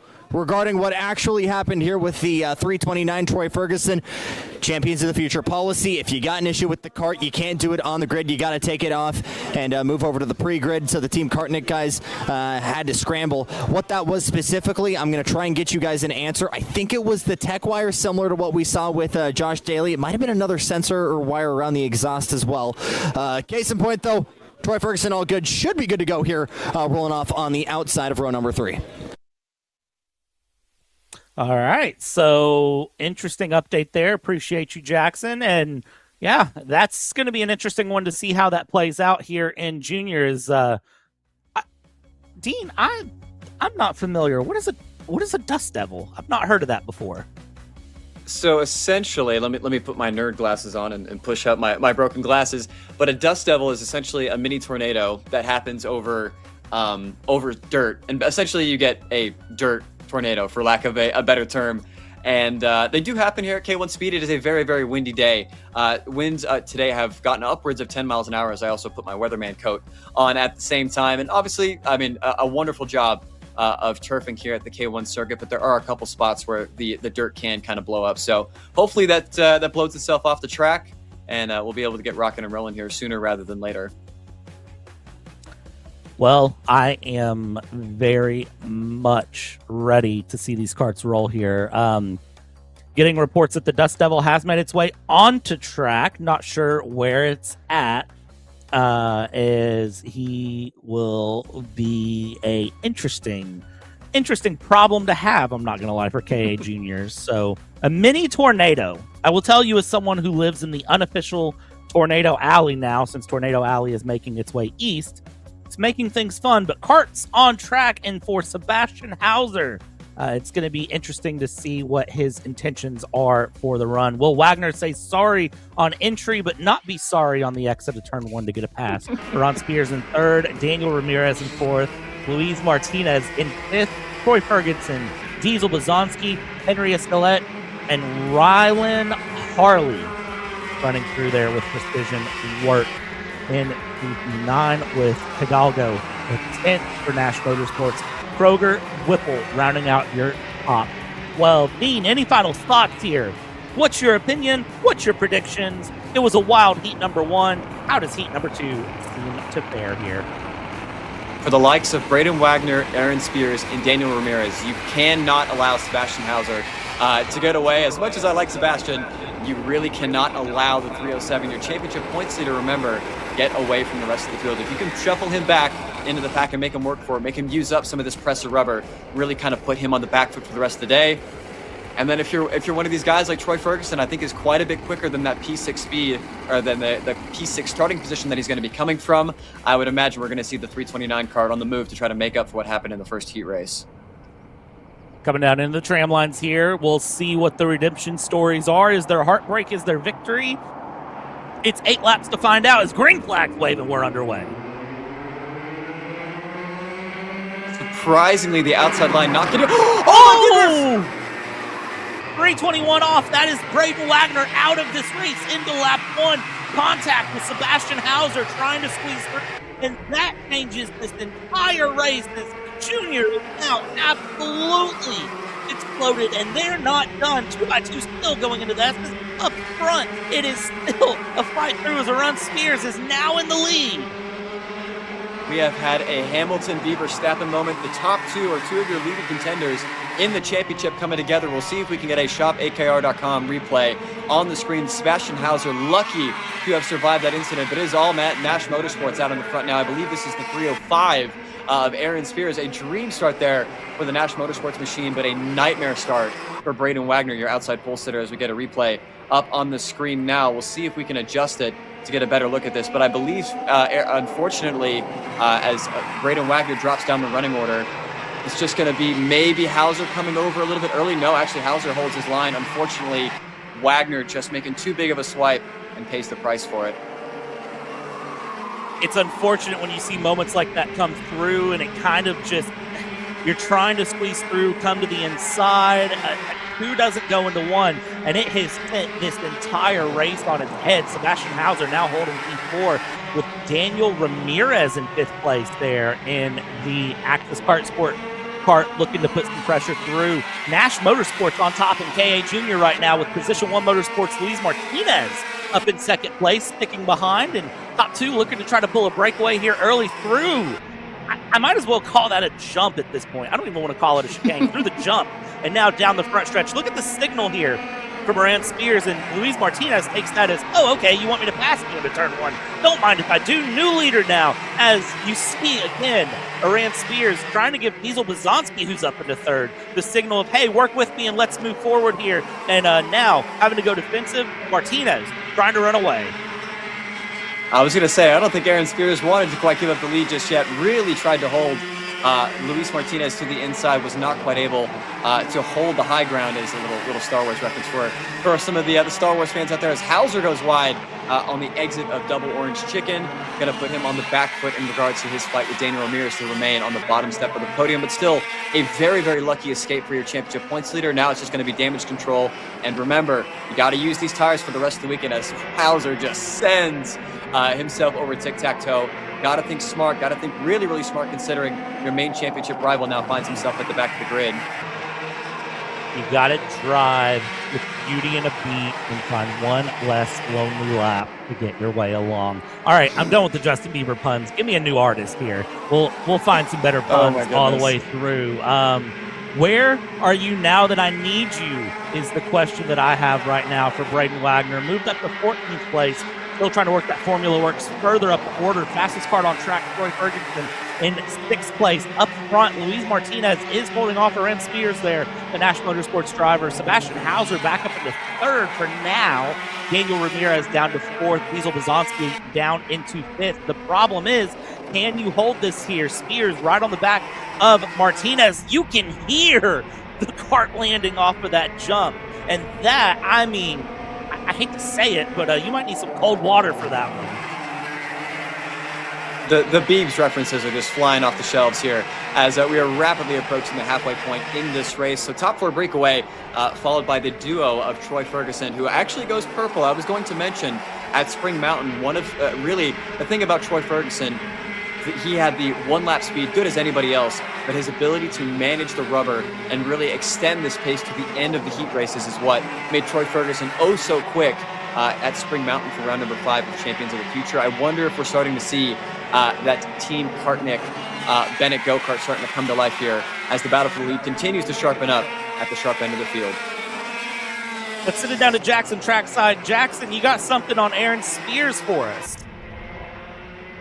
I'll start by saying I don't even know if I should tell you this, but they did just play Backstreet Boys before this heat as well. So do what you will with that information. Aaron Spears, phenomenal practice session yesterday. These guys have liked the OKs because of just how malleable these chassis are until the tic-tac-toe. This has been the struggle both for man and machine. Both of the brackets mounting the seat to the chassis itself completely severed during one of the practices yesterday. They were able to move off to a backup chassis. That's what they're running right now, but talking to a lot of these guys, if he was running for a couple more laps, his butt would have been dragging out on track. So definitely something a lot of these guys, especially on the OTK side of things, something they might have to be worried about here as the day goes on, especially if they're really mowing over the curbs. Wow. Appreciate you, Jackson. So, yeah, wow. I don't have a lot better to say other than wow. I mean, having a double bracket failure holding up the seat is quite severe, although it's not going to be impeding him now, as surprisingly Aaron Spears up the inside, unfortunately, maybe made that move a little bit too late. A great over-under here for Luis Martinez as, wow, Sebastian Hauser maybe not thinking championship, thinking I want to go win this heat race, making a great move for himself up into position number 2. The speed of this HRT machine, this OTK chassis, really seems to be showing up in the latter parts of these heat races. I just wonder, what is the defensive shapes going to look like here for your race leader, Luis Martinez? Well, 2 laps to figure it out here, we have to say, going through as Aaron Spears drops down into 4th place here, which is probably not what he's looking to do. He was probably looking to say, I want it that way, and that way was not 4th place. The lead was probably the goal, if we have to be honest. So tell me why we come into the final corner and we hit the white flag, 1 lap to go. This is where things are going to get wild. Big defense for 3rd place, dive down the inside for the lead, going for it. Hit me, baby, one more time. Makes the move through, side by side. Oh no! 2 cars big together there. Back for 4th and 5th. That was a big moment through that. Leaves 4 cars up to the front. And that, oh my goodness, what a contact moment there. That was Aaron Spears and Troy Ferguson, I believe, coming together. I know it was Troy. I think the other might have been Aaron Spears. We'll get a replay for you guys as soon as possible, but major championship implications, and some of the fastest drivers going to be taking a bit of a punch when it comes to season points. Sebastian Hauser, lucky to have survived that one, and it's pretty much going to give this win to Luis Martinez on a silver platter. We'll see once again as we get the replay here, just not quite enough space as the accordion begins to happen. And I think, unfortunately for Troy Ferguson, as Luis Martinez goes on to win heat race number 2, a bit of an over-aggressive move. Going to be looking back at that one with a little bit of regret, I believe. That, man, I tell you what, that was not how he wanted that. Like, out. Not ideal going through. I feel like you can choreograph a better boy band run than maybe that corner was choreographed in the top 5. Across the line, Luis Martinez picks up the win. Sebastian Hauser in 2nd. Daniel Ramirez, Diesel Bazanski, Henry Escalette in 5th. Then you go back a bit here to Ryland, Harley. Braden Wagner does cross the line in 7th. Wyatt Kroger in 8th. And then Aaron Spears will find 9th with Hudson Hidalgo rounding out your top 10. Well, I said that the racing wasn't going to be quite as spicy as K100 Senior, but they have proved me wrong. Unfortunately, I did see a lot of front-to-rear contact. I wonder if there's going to be some pushback penalties, especially for those drivers fighting up in the front group. We'll have to wait and see what the race stewards go and say about that. But I can tell you what, if that's just KA100 Junior, just wait till we get the big kids out here in KA100 Senior. We're going to take a step aside here as the carts roll in. When we come back, it's time for KA100 Senior to run their 10 laps of action. Don't go anywhere. We'll be right back here on Kart Chaser.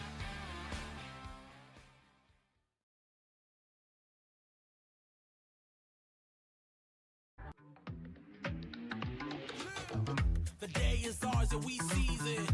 Haters, man, they got reasons. Grab the moment, we freeze it. Go to the touch, all what a rush. Follow your heart, homie, go where the love. Let it rain, let it flow, let it flood. Swimming in good vibrations. It's a celebration, it's the liberation of everything we are. Every time you in the clouds, they gon' try to bring you down. Do not let them try, go ahead and get it, get it, get it, get it. Kyle, what are you doing? It's got my new Greyhound seat. You don't even have a cart. Doesn't matter. I have a Greyhound. Who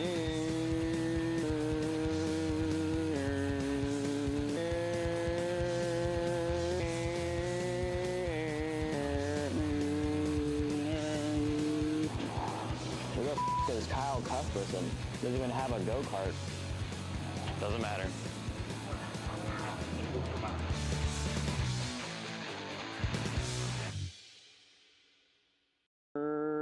Cuthbertson through on Turney. Turney in the dirt.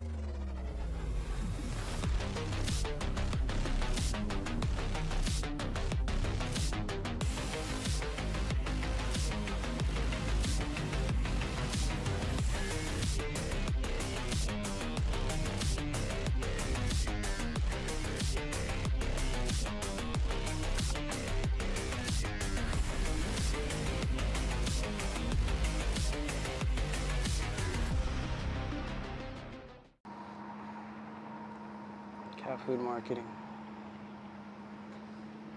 $9.99 a month. Dude, Caleb, wake up. Dude, we're live in 5 minutes. Let's go. Come on. What are you doing? Dude, I'm so sorry.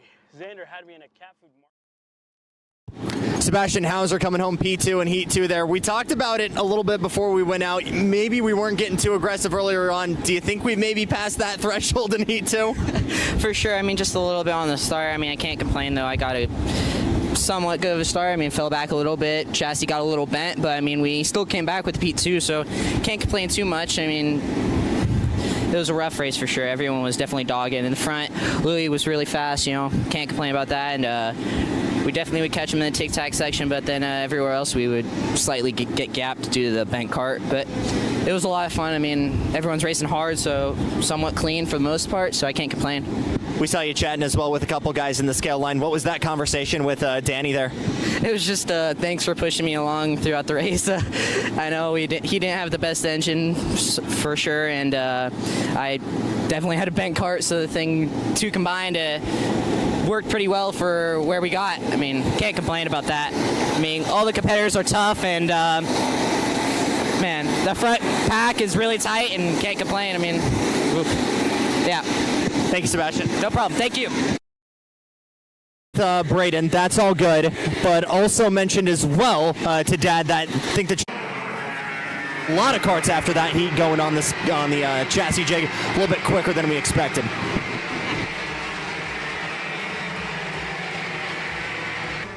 All right, and well, that gives you an idea of where things are at as we get ready to spin the fireworks here, throw some roars out, and live a teenage dream.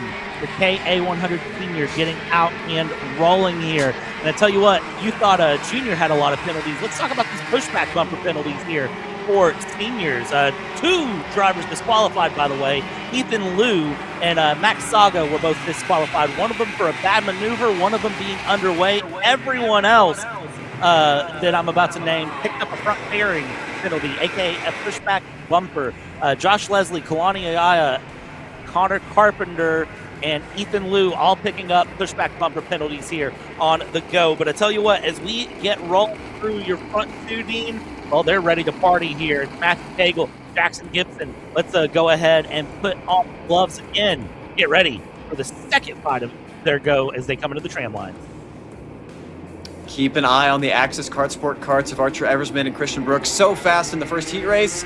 Let's just hope that we see all these guys make it as the green flag is out. Ready to go here for heat number 2. Up front, looks like we're pretty good so far. Big dive down to the inside from one of the GFCs, trying to make some moves. Side by side coming through out of the post section. Looks like everybody able to hold on together. We're still 2 wide, 3 wide. I see some of the active drivers still struggling to get themselves in along the front. Matthew Cagle there in the formula where TFC able to get a good run and pull it a bit of a gap here as we're struggling for second place back. Nobody even to want to work together. Matthew Cagle says, adios, boys. I am out of here. As the battle continues to race on, I believe we've got a problem at Double Orange Chicken at the top of the racetrack. I love saying that every time. Maybe some parts off in the back, but for the most part, pretty clean and green considering we've got 33 very, very hungry and aggressive drivers out here this afternoon. So Matthew Cagle continues to lead. That'll be about a second over Kalani Anaya, and Johnny Stamps making a great move up the inside there to move himself up into position number 2. Stamps has been really, really quick. Did not have the qualifying effort that I'm sure he would have wanted. One of your championship favorites looking to make some big points here in heat number 2. You need to find a friend to get up there to Matthew Cagle, though. Draft so important here, as we've heard time and time again from the drivers, that you need to have a friend and you need to be able to draft a little bit here to really get the advantage. That's not seeming to be the story right now for second place back. Matthew Cagle able to pretty well breathe easy with almost a second gap over Johnny Stamps and Kalani Anaya right now. Josh Leslie dropping well down the order right now there in the GFC 415 down into 14th. Now big hey, look at that pass. Okay, not what I expected to see today, but I'll take it. And I'll tell you what, as mentioned earlier, Christian Brooks and Archer Eversman, this Axis Kart Sport team is hooked up. Moved Brooks up into the top 5, already knocking on the door. Up position number 4, way ahead of schedule, I would say, from where they were in the first heat race. And there you go, Christian Brooks, purple lap of a 53.393. You know, a guy that's, led the Super Nationals on the final lap way back in the day, a staple of Southern California karting. Obviously did some open wheel racing, living in Europe full time now, but still, the talent never goes away. The good drivers always seem to figure it out. And this Axis Motorsports team with Christian Brooks and Archer Eversman has figured it out for sure. Figuring it out is definitely the hardest part, in my opinion. Once it clicks, it just seems to click. And when it finally does, you really are in a good spot. Figuring out that chicane, though, seems to be a problem there. Stamps was really slow through that chicane coming through. Just a little bit too much rotation on the kart. That's going to put under pressure here from Jackson Gibson into turn 1. Great pass there from Gibson to get up to the lead of this 5-kart pack, sitting behind Matthew Cagle again by about a step. That gap is maintaining him fastest kart on track currently. That's the way back in, by the way. That's the middle of the second pack that you see on your screen. On this pack that we're focusing on now as they work their way through the first lead. Interesting to see that offensive move there from, I believe that was Kalani Anaya going defensive into Double Orange Chicken. Unfortunately, got to pay the price as Christian Brooks and Archer Eversman continue their march to the front of the field, move the two Axis Kart Sport drivers up into P4 and P5. I tell you what, keep an eye on the lap times. We saw in the first heat race, Matthew Cagle has a huge send over the first chicane curve for Jackson Gibson. Cagle seemingly gets out to a very big lead, but gets caught towards the end. And these Axis Kart Sport machines continue to get faster as the run goes on. So a little bit of a finger there from Johnny Stamps to Jackson Gibson saying, hey, let's go forward. Let's try to catch my GFC teammate. But still, the black and red duo is rapidly approaching. Well, and you heard Christian Brooks saying, hey, I'm in town for the weekend. I wanted to do some karting with my family this weekend. Go out and just kind of relive some memories. And, well, I mean, if you're Christian Brooks, that's a way to do it here. Lock things in, and, hey, if you can come out of this weekend with a strong result on a one-off, you might as well do it.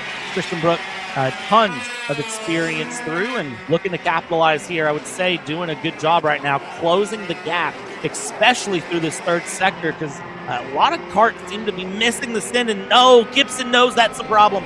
Gibson knows that wheel tip is a problem out of the final corner. Here we go, halfway through, big defensive into turn 1, having to really be careful, but here we go now. Look who's in. Brooks Eversman, they're right on the back, challenging for second and third. I loved seeing that at turn number 1, as unfortunately it looks like Jackson Gibson is going to get freight trained here by the entire 3-kart triplet that was behind him. Moved Johnny Stamps and Christian Brooks up 1 spot. But I tell you what, that Axis Kart Sport kart looks phenomenal in the center of the corner. Really, really free and able to get the nose turned in. Man, if there was just a little bit of a better qualifying effort, I think Brooks and Archer Eversman would already be at the front fighting with Matthew Cagle. Still a pretty healthy gap between these two, but I'd imagine Brooks is not going to wait very long until, there we go. Get ready for the bus to be parked. You got to walk. It doesn't take much. Over third. It doesn't, and it's so so impressive. Look at that, over the shoulder from Christian Brooks, down to the inside here, and through will come Eversman as well. Second and third place now. It is Actis Kart Sports second and third. They have 4 laps to try to catch up. Right now, it doesn't look like they're really going to get a lot of help from anyone behind it. Johnny Stamp's going to kind of stick through, but it looks like for Jackson Gibson and Kalani and Naya, it's going to be a battle for P5 at this moment for them.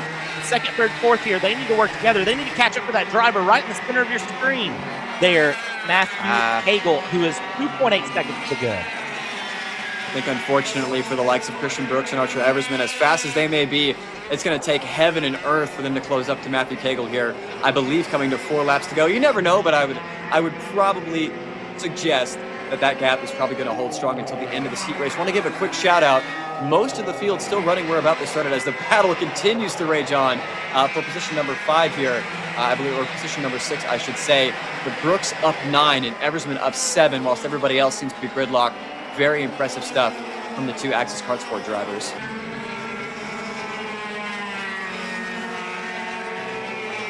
Just a few laps to go here. Great battling, continuing its way along top to bottom here. And I mean, when you have a driver like Christian Brooks who's trying to chase you down, you definitely take note here. Christian Brooks with tons of racing history and a very, very experienced driver who is definitely in the mix to challenge along and find a bit of a run. It's just a matter now of finding the pace. 2.9 seconds to close up on Matthew Kegel. That is so hard to do, even when you are setting purple lap time after time after time. Right now, it is going to be a matter of defend for second, more so than chase up front, I think. But that's not the mindset that Christian Brooks is going to have. It's going to be a chase down to the front until I physically can't. Look at this, dipping the helmet below the steering wheel, trying to get as much pace as possible.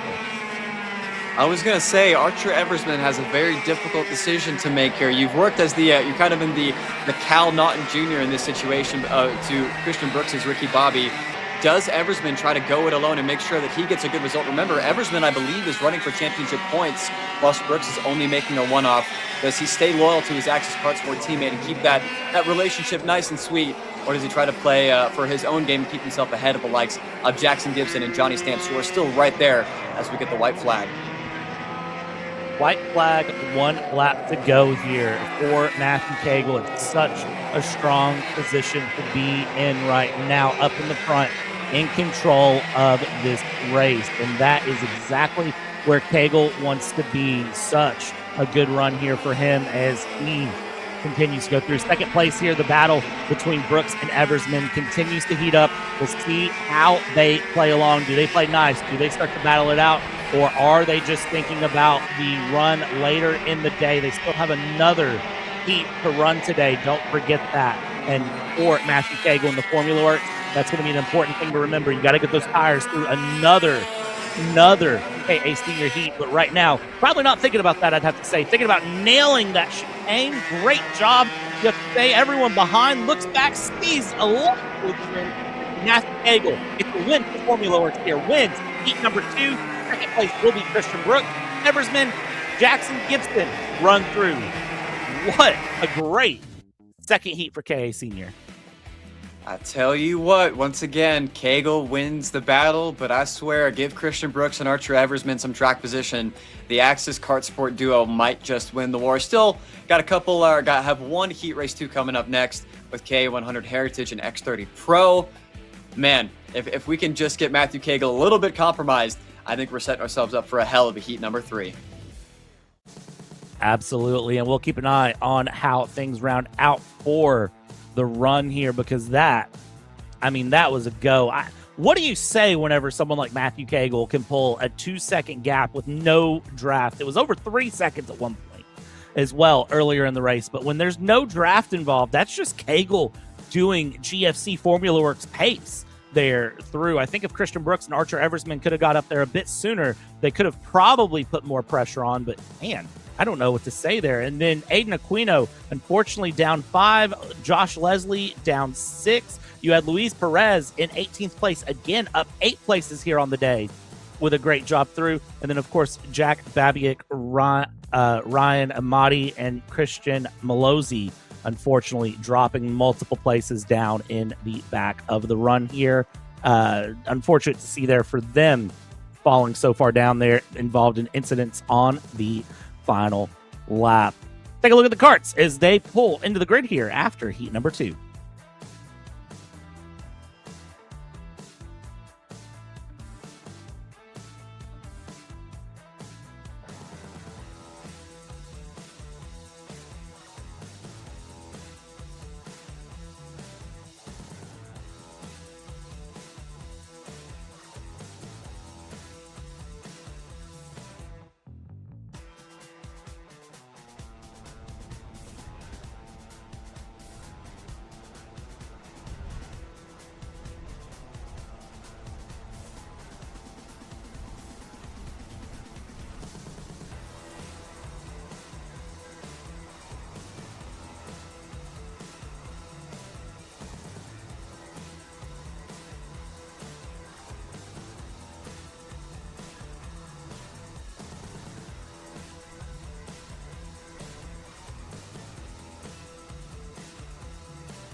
So Matthew Cagle going 2 for 2 on the day. It's been carnage behind, but I think we've learned it the best from you. If you're out in front, you don't have to deal with any of that.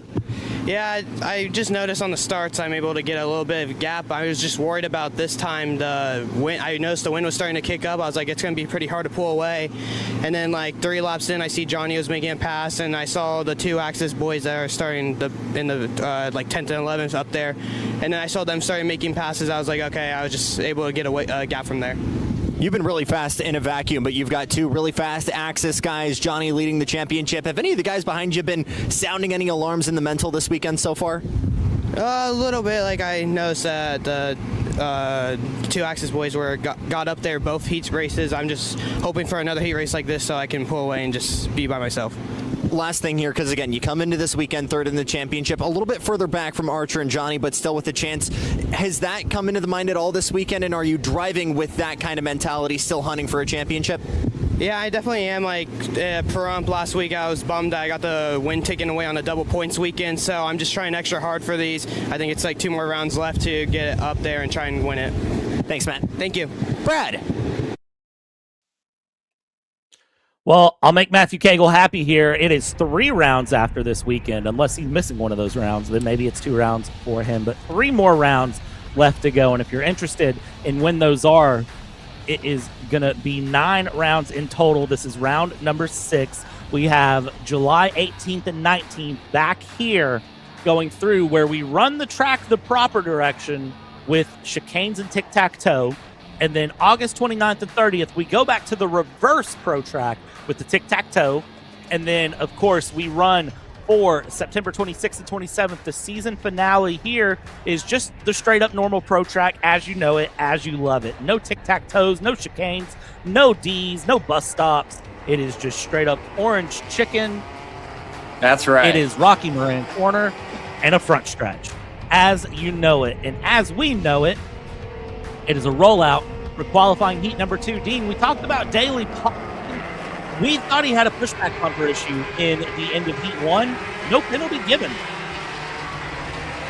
Interesting to see that. I could have swore we saw that front bumper fluttering in the wind, but maybe some other circumstances helping out Joshua Daly, your pole sitter here for K100 Heritage. I want to give a quick shout out to to the guys that were here with us for the K1 Worlds, the name Orange Chicken is the name of the double apex, or for those that don't know, the double apex corner that you see our karts going into. I guess in the forward direction it would be after Rocky Moran, but the the double apex turn 4-5 combo we call double Orange Chicken. Got that info from some of our competitors at the K1 World. So I wanted to fill you guys in on that. But once again, Sergey Karamaselli versus Shane Hawkins versus Keegan Kaminsky, a great battle in the first heat race between those two. We'll see if Hawkins can keep up this time, but I'd imagine we're going to see another 1v1 fight between Sergey Karamaselli and the 609 of Keegan Kaminsky. This time, our X30s get the message to go through the run there and actually go through the chicane. We're going to wait to see, do we get to go, as they are running nice and slow here in heat number 2. Our X30s are now green flag racing. They're going, and we are waiting on the flag now for a Heritage. This X30 will go side by side into turn 1. Look at that up in the front as they go. And that is going to be Karamaselli and Kaminsky going. Green flag now out for Heritage as they'll get a run going along here. Can Joshua Daly defend into turn 1? That's going to be the question here, and the answer is yes. But look here, top half of your screen, that is going to be your X30s. Bottom half, that is KA Heritage getting their way going.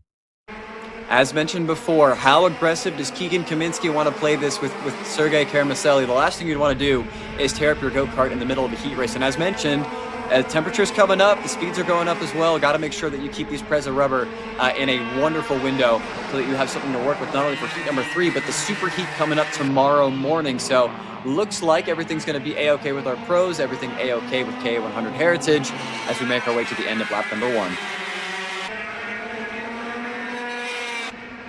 Coming to the end of lap 1 for the X30s, but our KAs just now hitting the chicane here, going through. You see all of them willing to do a bit of wiggling, running through. Bit of a big run out there, back in the back there. That was Craig Vasquez, who had a bit of a slide along there. And up front, battles continue for second place from defense through. Craig Vasquez and Andre Isaac are now battling it out. That's for last place right now, P9, P10. But they are fighting like it's for the lead. Look at the slide there from Craig Vasquez. Looks like really struggling with tire grip there in the penultimate place.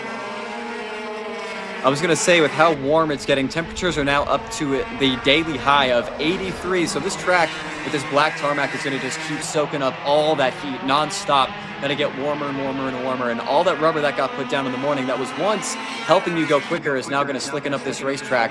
Nice little oil slick on the inside of some of these faster corners.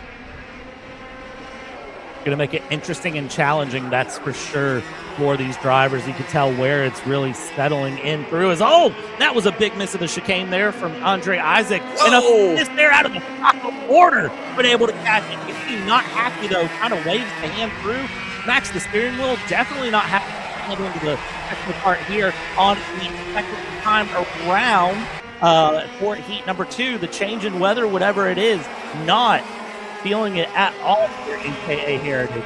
Up front in KA Heritage, Joshua Daly, Cash Motorsports, totally different story, is loving it here in the Tony Kart and having a great run so far.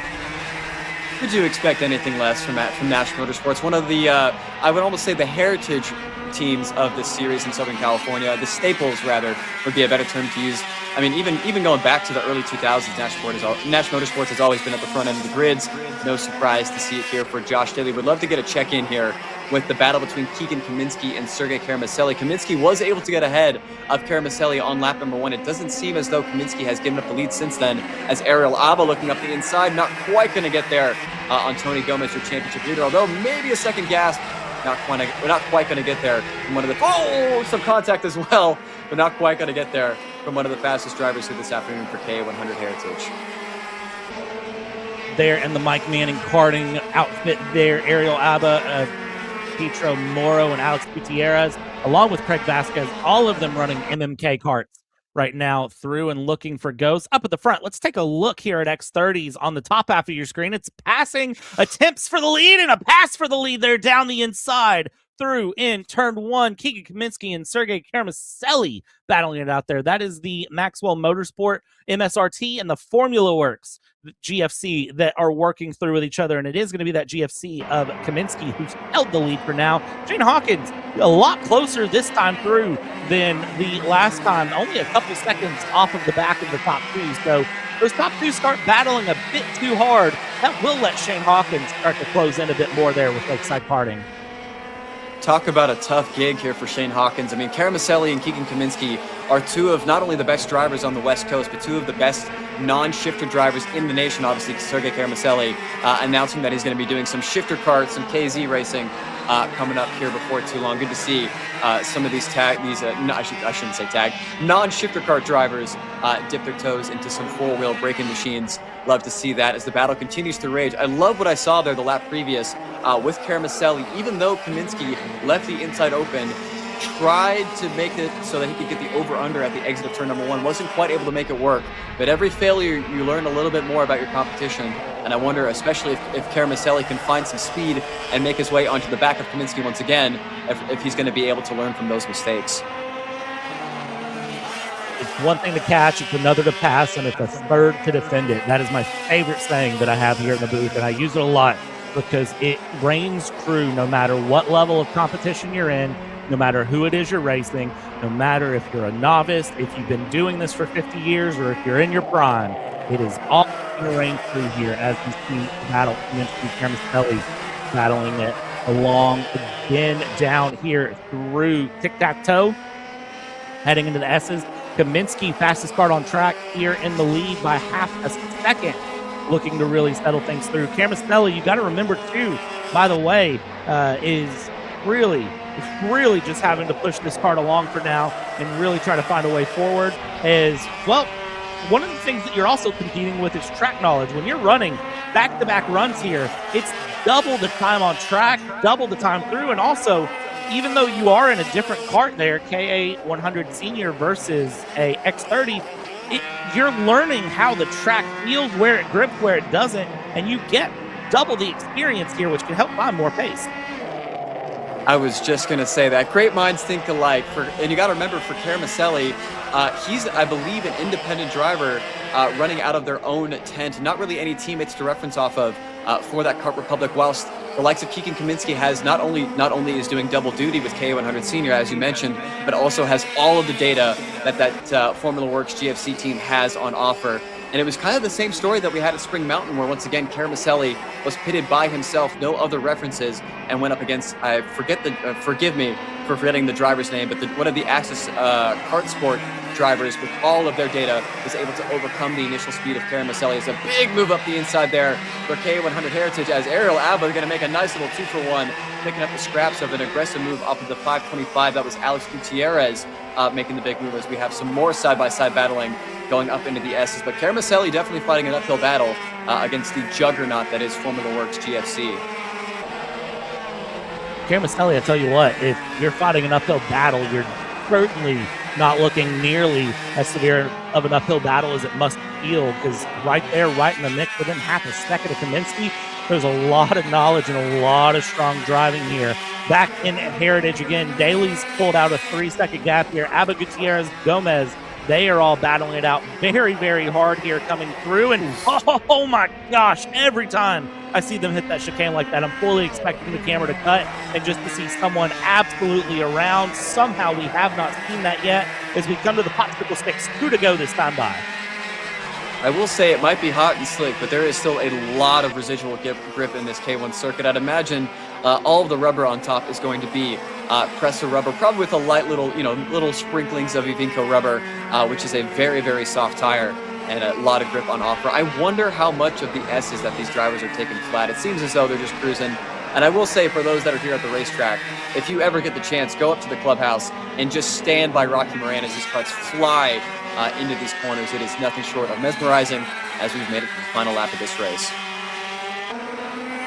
Final lap of this race here. Everyone taking the white flag the next time they pass the line.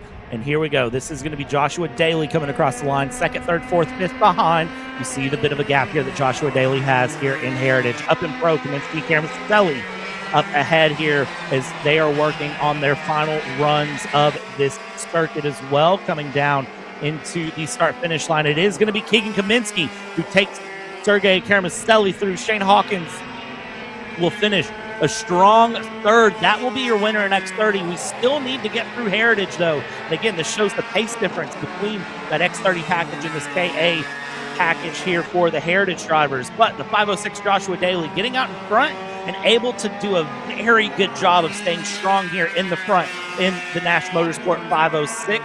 It is looking through the final corners now, heading towards the chicane. It's a hard-fought battle for second behind. Up front, though, Joshua Daly has had nothing to worry about. Coming through the final corner, we'll see the checkered flag and is going to win here in KA Heritage. Talk about a statement win there for Joshua as he goes ahead and picks up a win here in heat number 2. Man, I don't know. That is a hell of a gap to have in a category that's as close and as competitive as KA100 Heritage is. I'd imagine the two MMK teammates of Ariel Abba and Alex Gutierrez are going to have to be doing some conversating with their teammate Louis Perez to see if they can come up with a way to kind of slow down Joshua Daly as we've made our way through heat race number 2, heat race number 3 rather, coming up very, very shortly.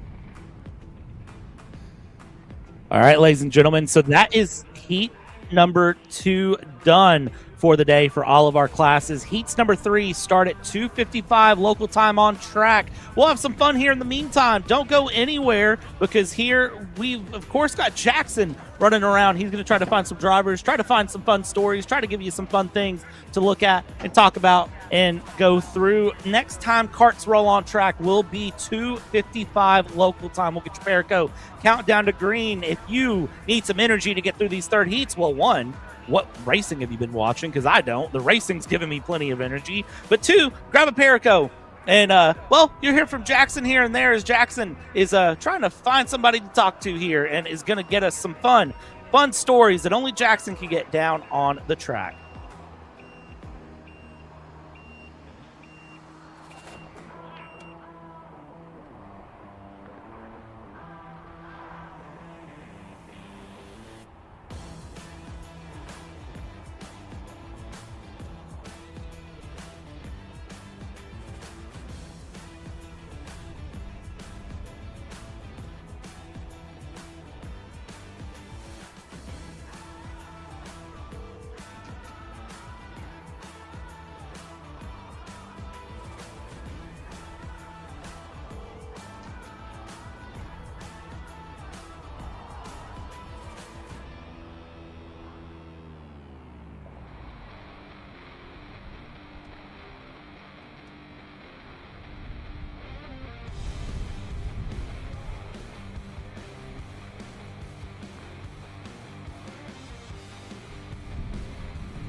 Saturday sweep for Josh Daly. The guys in the booth actually thought you might have had a pushback after heat 1. After how much you were casing those jumps over the curb, it definitely looked like the case. How hard have you been driving the COS?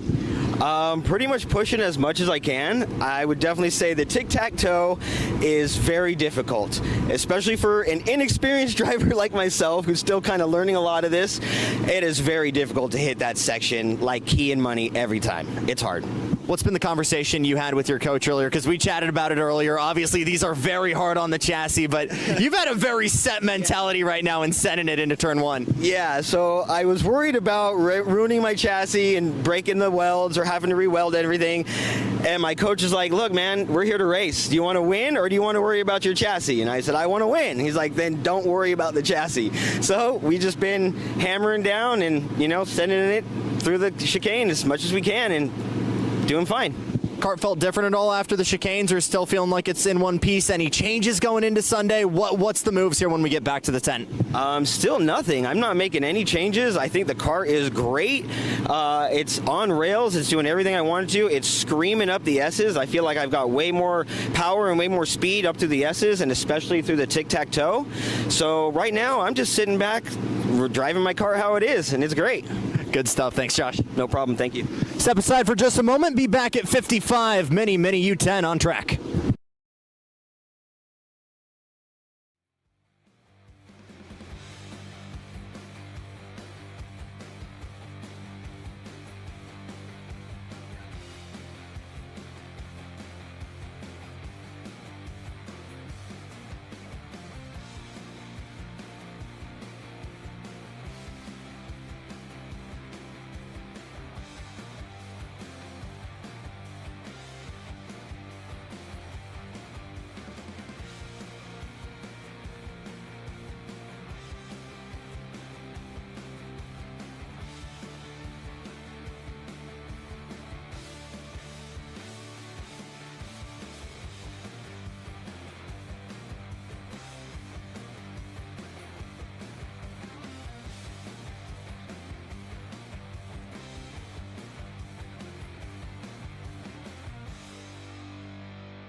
2 heats down, 1 heat session to go for all of our drivers here on this Saturday.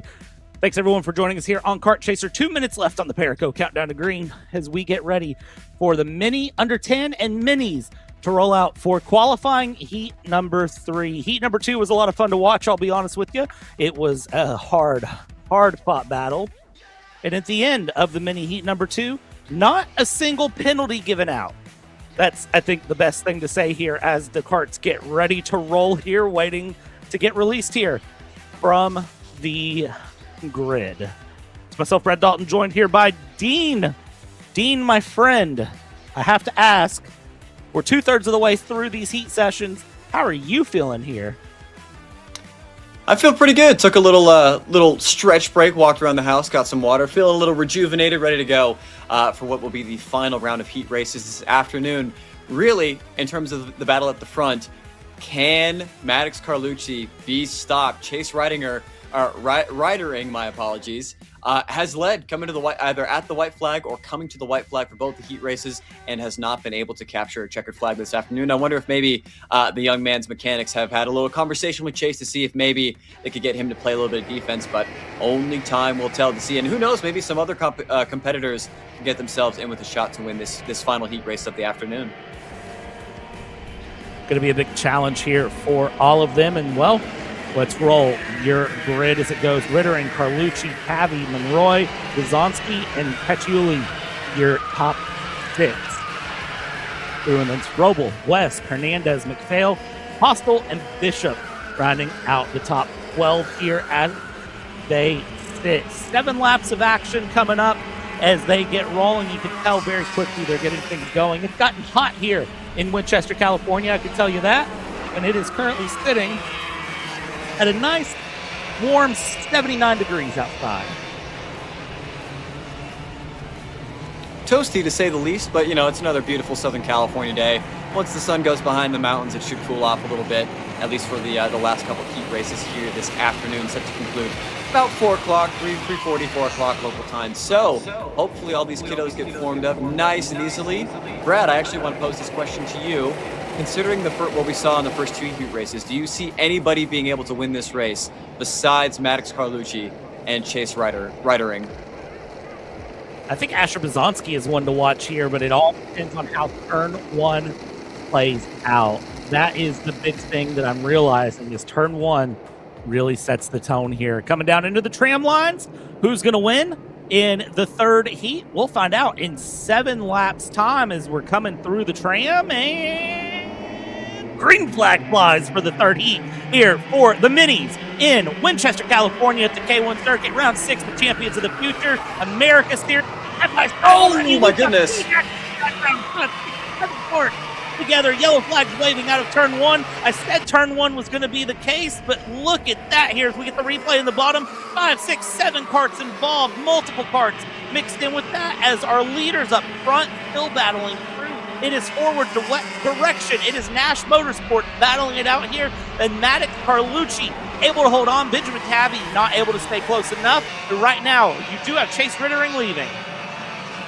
History is repeating itself. It is Maddox Carlucci and Chase Rittering breaking away from the rest of the field. Unfortunately, I know the only card that I was really able to pick out there was one of the pink helmeted Paralins. I'm not quite sure who that was. Hopefully not for one of your championship contenders in Kendall West, but unfortunately we've had some casualties after having pretty much 2 heat races free of incidents as Asher Bazonsky moves himself up into P3, although I'd imagine going to have a pretty tough time catching the leading duo as yellow flags still remain out at turn number 1. As we'll see who has fallen victim. It looks like it was Kendall West. My goodness. Major championship implications and an opportunity for the likes of Maddox Carlucci to make up some points on his championship rival. Looks like multiple karts in that one. Adriano Sewan, Kendall West was in that one, and I think Kendall West is actually out here. Lincoln Cloys was in that. Melo Lucas Freitas was in that. Carson Bishop of Bishop Motorsports, it appears, could have been in that. And Matthew Pathiuli, Painter Racing Team, I think was in that one as well. The only driver that I'm kind of not sure if they were involved in it or not is Sebastian Matijacic, who is running in 17th right now. But nevertheless, that was a big lap 1. And you've got two karts in the front right now that are looking to have a big go here all the way through. We'll see how it plays out for them. Keep in mind, Benjamin Tavi, fastest lap that last time by at a 58.4. Probably going to take quite a lot for himself to drag the duo of himself and Asher Bazanski to the back of Chase Rydering and Maddox Carlucci. I would be surprised, though, if Maddox is just going to stick to the script and try to wait for that final lap. Major opportunity here to see what that kart can do out in free air, although it seems as though content to run P2 for the time being. Here's your fun one. Fastest kart on track, Benjamin Tavi, currently sitting in P4, the Nash Motorsports entry. That is an interesting position to be in here because Benjamin Tavi lost touch with Rittering and Carlucci and now is running fastest laps on track. So will we see a late race charge here at the end of the day from the second Nash Motorsports driver of Tavi? Only time will tell. Well, right now the answer is going to be yes. Charge to the inside, in for turn one, runs it a little bit wide. Look at a switchback. If you see the clear hand signal, no, don't fight me. I want the top two. Let's go. And that is a clear cut through for that. And now Benjamin Monroy in fifth place, fastest car on track.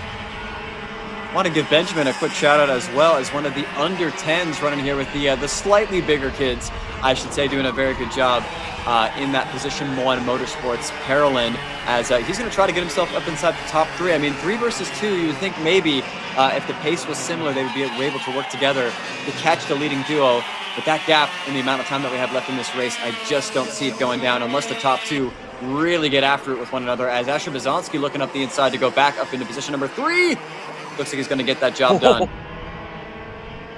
That was a move there into the chicane. Not what I was expecting to see drivers doing here today, but they've decided to do it, so they're going for it. I'm very, very thoroughly impressed, I have to say, from the drivers and what they are willing to try to pull off here in the mini category and in the under 10 minis especially. They will go for passes in places you don't expect. They will go for moves in places you don't normally see moves. And I'll tell you what, if that's how they're running today, when they get back on track tomorrow at 9 a.m. for the Superheat 10 laps of action, and then at 12 o'clock tomorrow for 12 laps of the final, that's going to be where things get really exciting. You see a bit of pressure being applied there from Monroy on to Benjamin Tavi, looking to get a pass to get up in the top 4 here for one of the under 10s. I love the little microcosm of this battle for P3. You've got Asher Bazanski, who likely, I believe, is in his last year of racing in the mini category. You've got, I believe this is Benjamin Tavi in P4, who's pretty comfortably running in mini. And then you've got one of the under 10s in Benjamin Monroy running inside, I should say currently in position number 5. So the full spread of the kind of racing that you can expect, or the kinds of competitors you can expect running in this mini category, on display here this afternoon. But unfortunately for those looking for the battle for the win, the pace just does not seem to be there in this little triplet of drivers. It is likely going to be Chase Rydering versus Maddox Carlucci, round number 3. And that's going to be a very hard-fought battle up there for the top 2. But remember, if the top 2 start battling really hard any sooner than the final lap, well, actually scratch that. If they start battling on the final lap, then that is where things are going to get real crazy real fast. And it can close down a 3-second gap. But when you've got shuffling like this, that makes it harder to do so. Shuffles all the way around here as we go. That is a kart going a lot down there. Back in the back of the battle, that changes everything through. Leaders side by side down the front stretch. White flag is out. History repeats itself yet again. Carlucci deciding to make this move coming to the white flag, but we saw in the first heat race, you can make a move on the inside going up into the S's, or if you really want to, you could get a little tasty and go for a move at double orange chicken. Would be surprised to see any kind of a move coming out of Rocky Moran, as Carlucci would likely be able to just hold the inside, but 4 quarters away from sweeping the heat races today. Coming out of double orange chicken here, down into the second D. Your leaders looking to fight really well. Here we go to the inside. Wow! Move.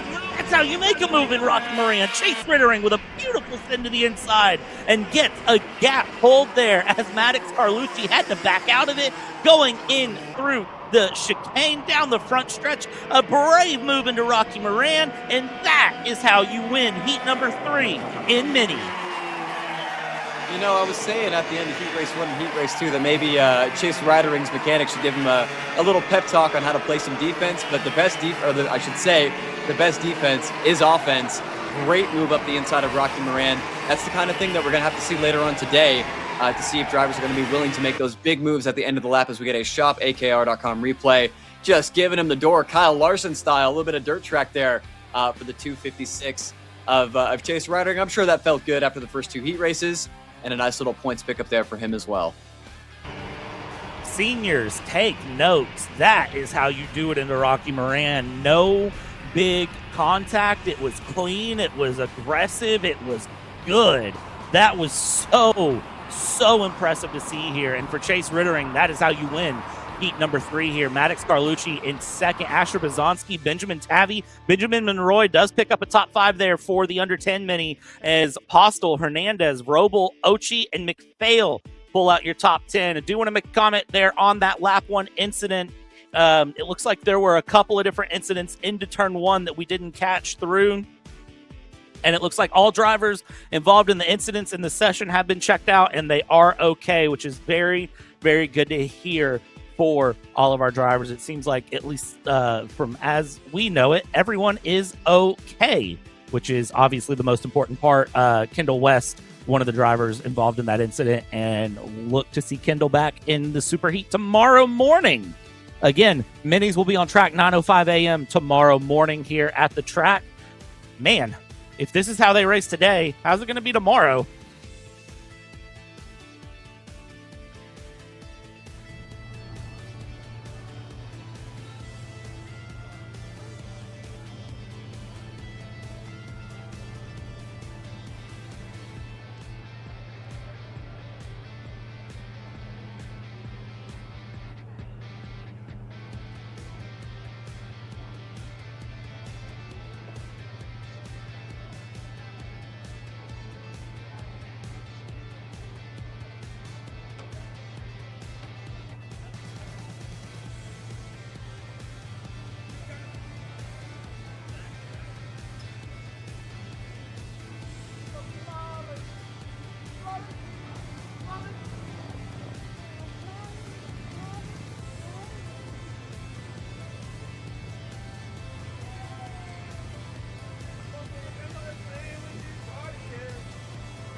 Marketing meeting till like 2 a.m. last night. Come on, man. Do you have anything I can drink?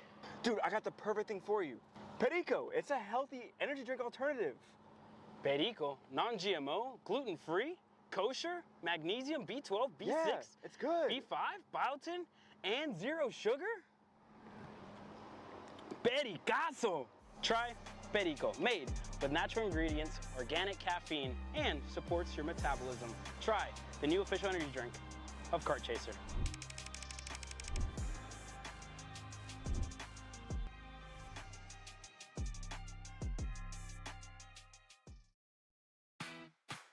Empire Karts, your trusted trackside kart specialist, proudly supporting champions of the Future America Series, West Coast karting teams, and racers.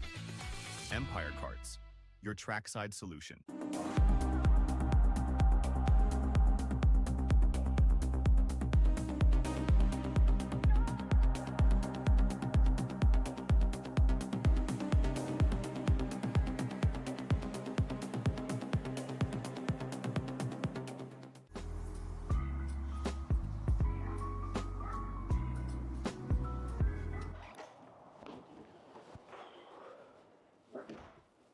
Hey, what's up, Caleb? What's up, Brandon? You sound defeated. A long day at the office? Yeah, got stuck at a cat food marketing meeting for like 3 hours. I don't know a thing about cat food, and I don't even work in marketing. And then I got sent on a coffee run like I was some sort of intern. Then at the end of the day, when I want to go get gas, I just realized everything is so darn expensive nowadays, man. Yeah, you got that right. Like, do you have any idea how much we're spending on Netflix? It's like $20 a month. Do you know how much we're spending on cable? That's like $50 a month. But you know what isn't expensive? Tell me. Kart Chaser Premium. For only $9.99 a month, you can watch all the American karting action live from coast to coast. Subscribe and become a member today.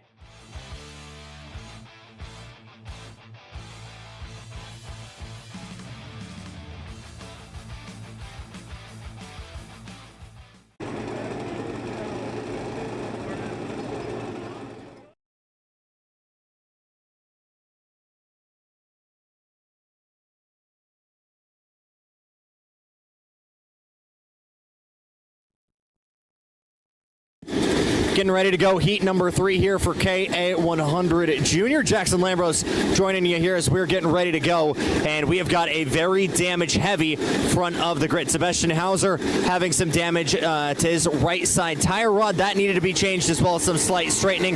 Braden Wagner as well, after that lap 1, turn 1 contact, had some steering column damage. That's been dealt with as well. Then you remember a little bit further on, Troy Ferguson getting into it with Aaron Spears. It was Ferguson who had to do some slight straightening of the chassis on the table. That Bennick is all good, though. No one got it worse than Aaron Spears, though. Steering column and steering wheel messed up. Dad was telling me he had the NASCAR steering position all the way in. Some tire marks on the nacelle itself, and worst of all, some bruising on the hand itself. Had some ice on it, but crucially here, everybody after that doghouse in heat number 2 set to go for one more time today.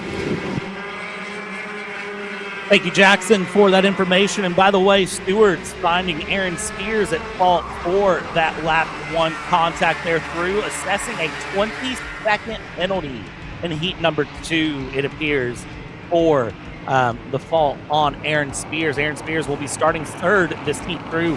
3 karts had pushback bumpers. It was Wyatt Kroger, it was Zach Woodsford, and it was Jet Whipple all picking up through. So, not ideal for them to have that problem, but we'll see what happens here as we get going into the tram lines and through the barrier in and around these KA juniors. I tell you what, if round 1 and round 2 were anything to go off of, well, round 3, I have a feeling they're going to get signed for a multi-million-dollar WWE contract.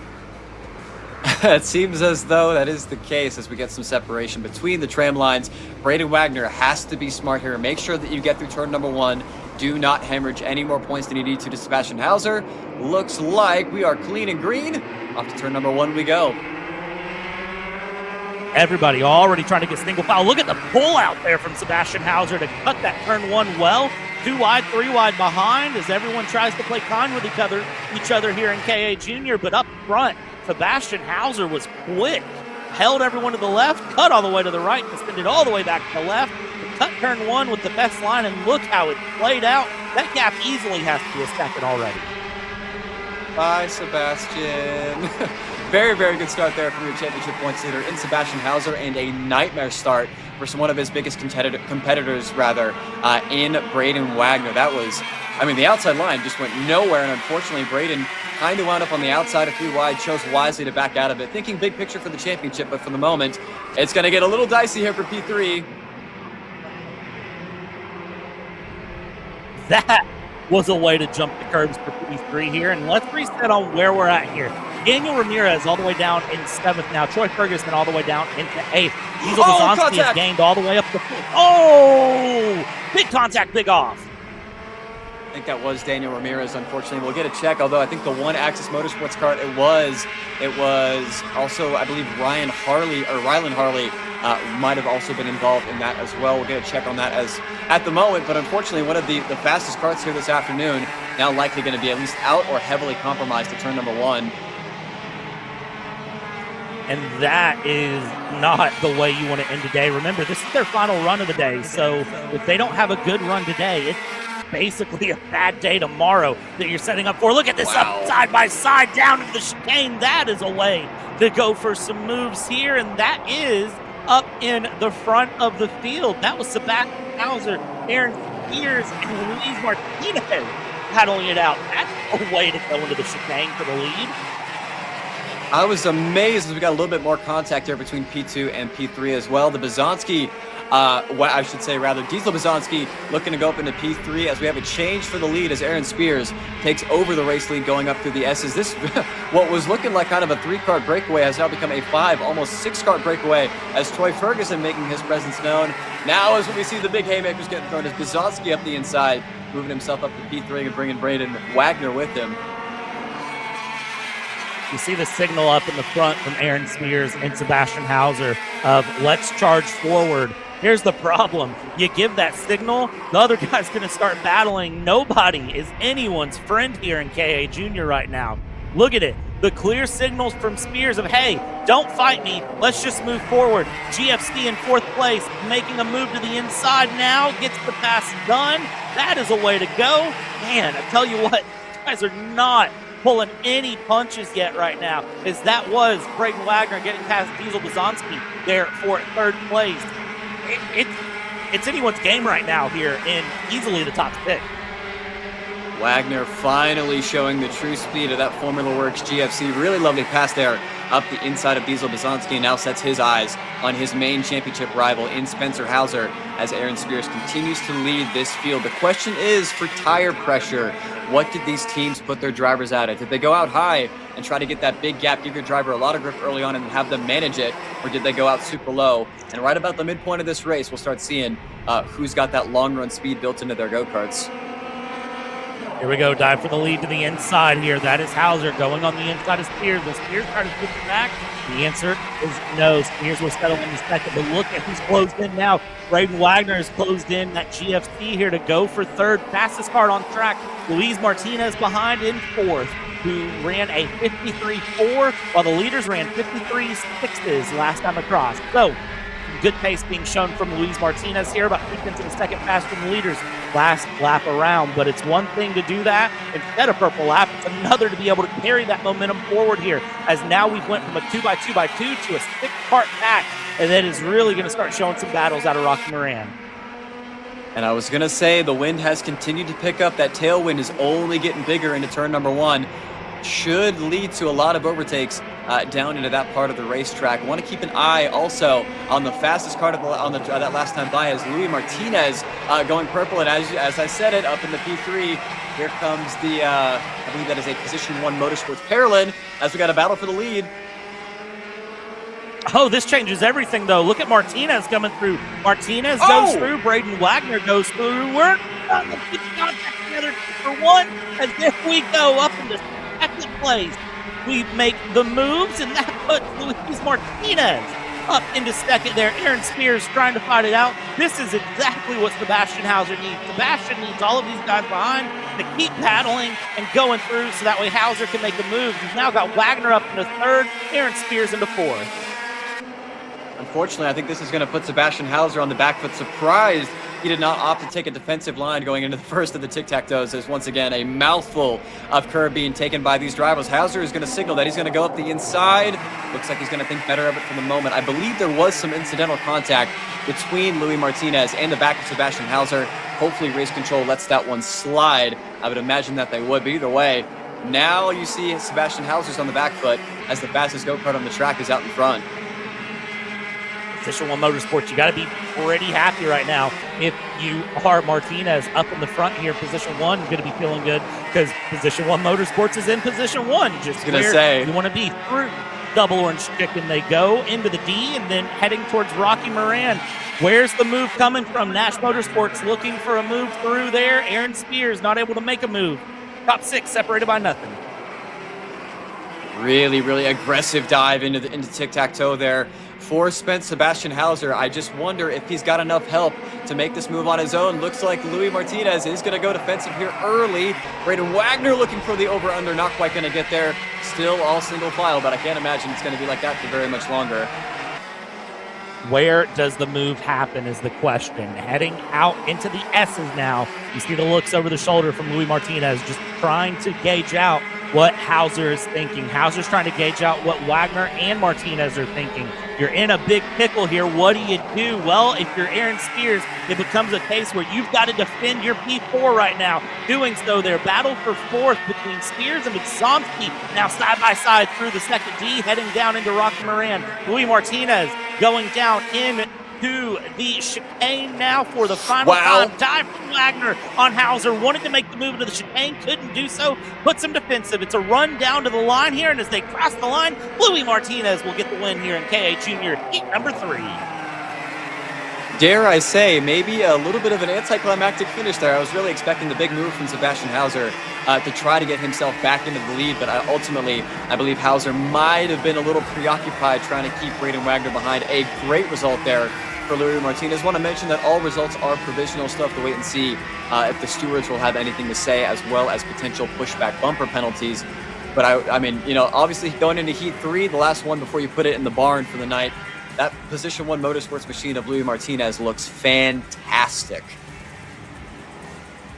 That it does, and I have a feeling that going into tomorrow for the super heats and the final, they are going to be in such a good position. Here's your provisional results here for qualifying Heat 3. Louis Martinez, Sebastian Hauser, Braden Wagner, Aaron Spears, your top 4 with Diesel Bzomski in 5th. Then it's Ferguson, Escalte, Hidalgo, Ramirez, and Jet Whipple, your top 10. Wyatt Kroger, Mixon, Thielen, Cuevas, and Sanchez rounding out your top 15. Of note, Daniel Ramirez down 5 places on this run, and Wyatt Kroger ending right where Wyatt started, right in P11. Your final 2 drivers, the Precision Works CRG of Rylan Harley and DJ Davis in the OTK, 16th and 17th, both of them having less than ideal races. Let's take a look here at the scale lines as they run along. And, well, tell you what, if KA Junior was anything, we've only got 2 more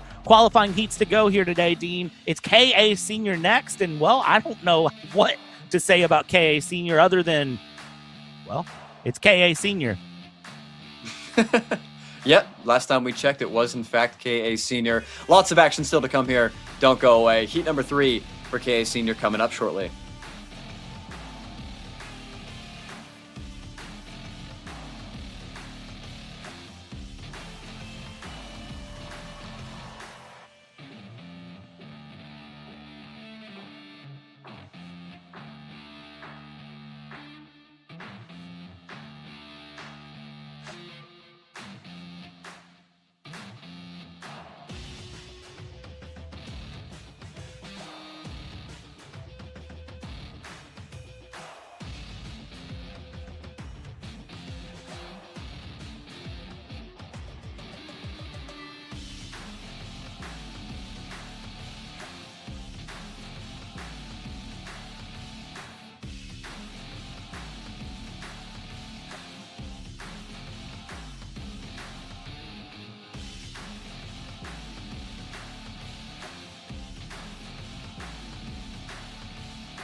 Well, Luis Martinez getting his first win of the year here in the qualifying heats. You've had the pace all weekend long, but for you to go back-to-back here on Saturday, that's got to feel pretty good. Yeah, it does. It feels great. The car is perfect. The gear is perfect. Everything's just perfect. I just learned from everyone this past few races, and I just learned and I improved from it. You talk about learning. Where else has that pace really come for you? Because, again, top 5 for you all season. It's been consistent. What have you found to become suddenly in podium contention this round out? Well, we came here to practice about a week ago, and we found this setup that helps a lot with this track.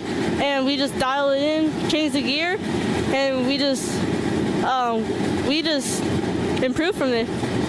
And I also had some help from Dante at Formula Works, just helping me with the data, and then my dad helping me with video. We were talking about it earlier. Who do you want to give these wins to? My friend Koa Saito, who sadly broke his elbow at Pro Kart at Sonoma, and I'm just trying to give him some redemption after what happened. So this is for you, Koa. Thanks, Louis. Thank you. And of course, Koa Saito as well, but a big break for this kid Martinez going back-to-back. Gotta absolutely love it when drivers shout out their friends and know how important this is. Trying to bring redemption to your friend. Well, I tell you what, let's shuffle to K Senior, because who's going to bring redemption to the front of the field here? Matthew Cagle will lead off Jackson Gibson with Kalani and Naya, and John Michael Dunnigan, your top 4. Johnny Stamps, Jackson Minshew, Aiden Aquino, Josh Leslie, Keegan Kaminsky, the double heavy driver starting out here within the top 10, and Archer Eversman rounding things out. All right, Dean, I got to ask, what's your prediction for KA Senior here? We were talking about it during the break, but there were 7, 8 number penalties given out here in this run for tons of drivers here. What's your prediction out of heat number 3? A lovely display of friendship from KA100 Jr. I don't know how many friends are out here for KA100 Senior.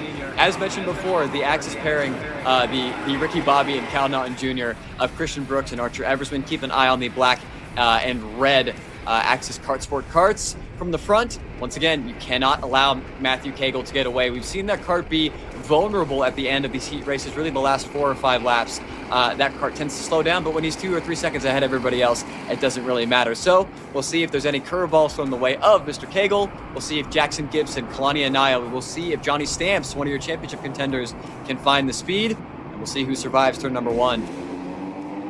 Man, I thought you were getting ready to tell me they were going to sing Kumbaya here in Senior. That's not the case for Green. Let's find out how it goes. Already some side-by-side contact in the mid-pack. We're 3 wide. Big time down the inside there.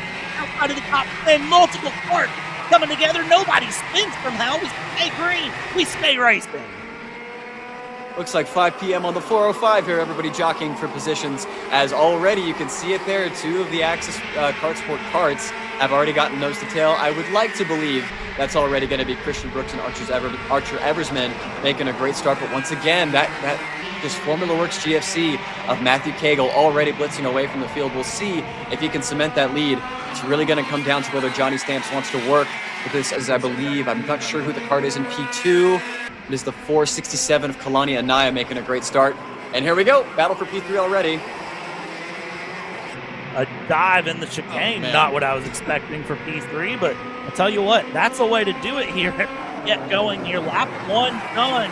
Nagel in the lead. Dylan Dransfeld falling down the order. You've got tons of shuffling up and down. Christian Malozzi, the HRT, already into the pits here. 33 kart to shuffle this one out as Johnny Stamp shuffles down to 7th place here. Up at the front, things still heating up. Looking at the starts of these races, I'm just kind of looking at Christian Brooks as well.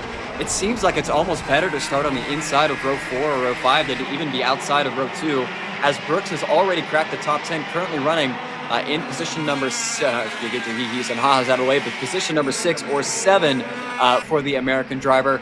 Already well ahead of schedule, although missing his wingman in Archer Eversman at the moment. I'm sure Brooks will have no problem carving his way up into P2, and Matthew Cagle's still in sight. Maybe this is the heat race where we see the GFC get toppled.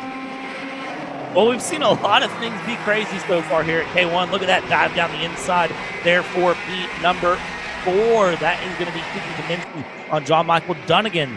making that move stick here out of the end of Sector 1. And actually, that was done again on Gibson.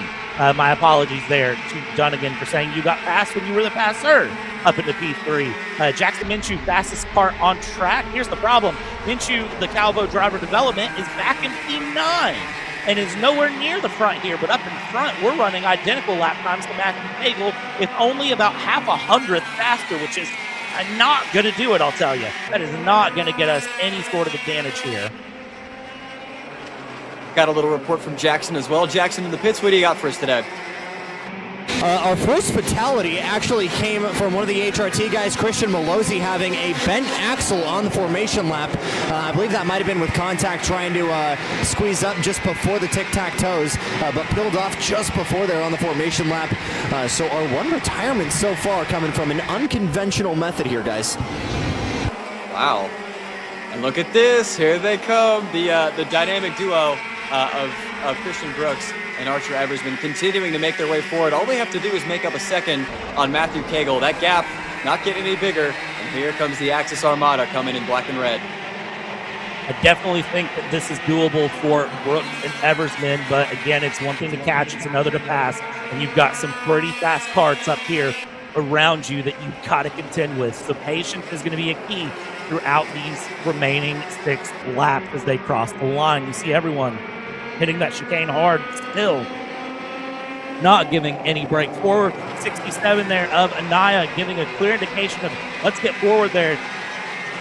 Let's see how Dunnigan responds to that, how Brooks responds, Eversman responds. Obviously, those two, Brooks and Eversman respectively, are going to be thinking, I'm the fastest one here. I should be in the front. I should be charging for Cagle. Right now, this is kind of a case of the enemy of my enemy is my friend, you got to say, Dean, where it's you really would be better paid off to work with the 2 ahead to catch up to Cagle. Cagle, honestly, probably under the most pressure Cagle's been under all day today.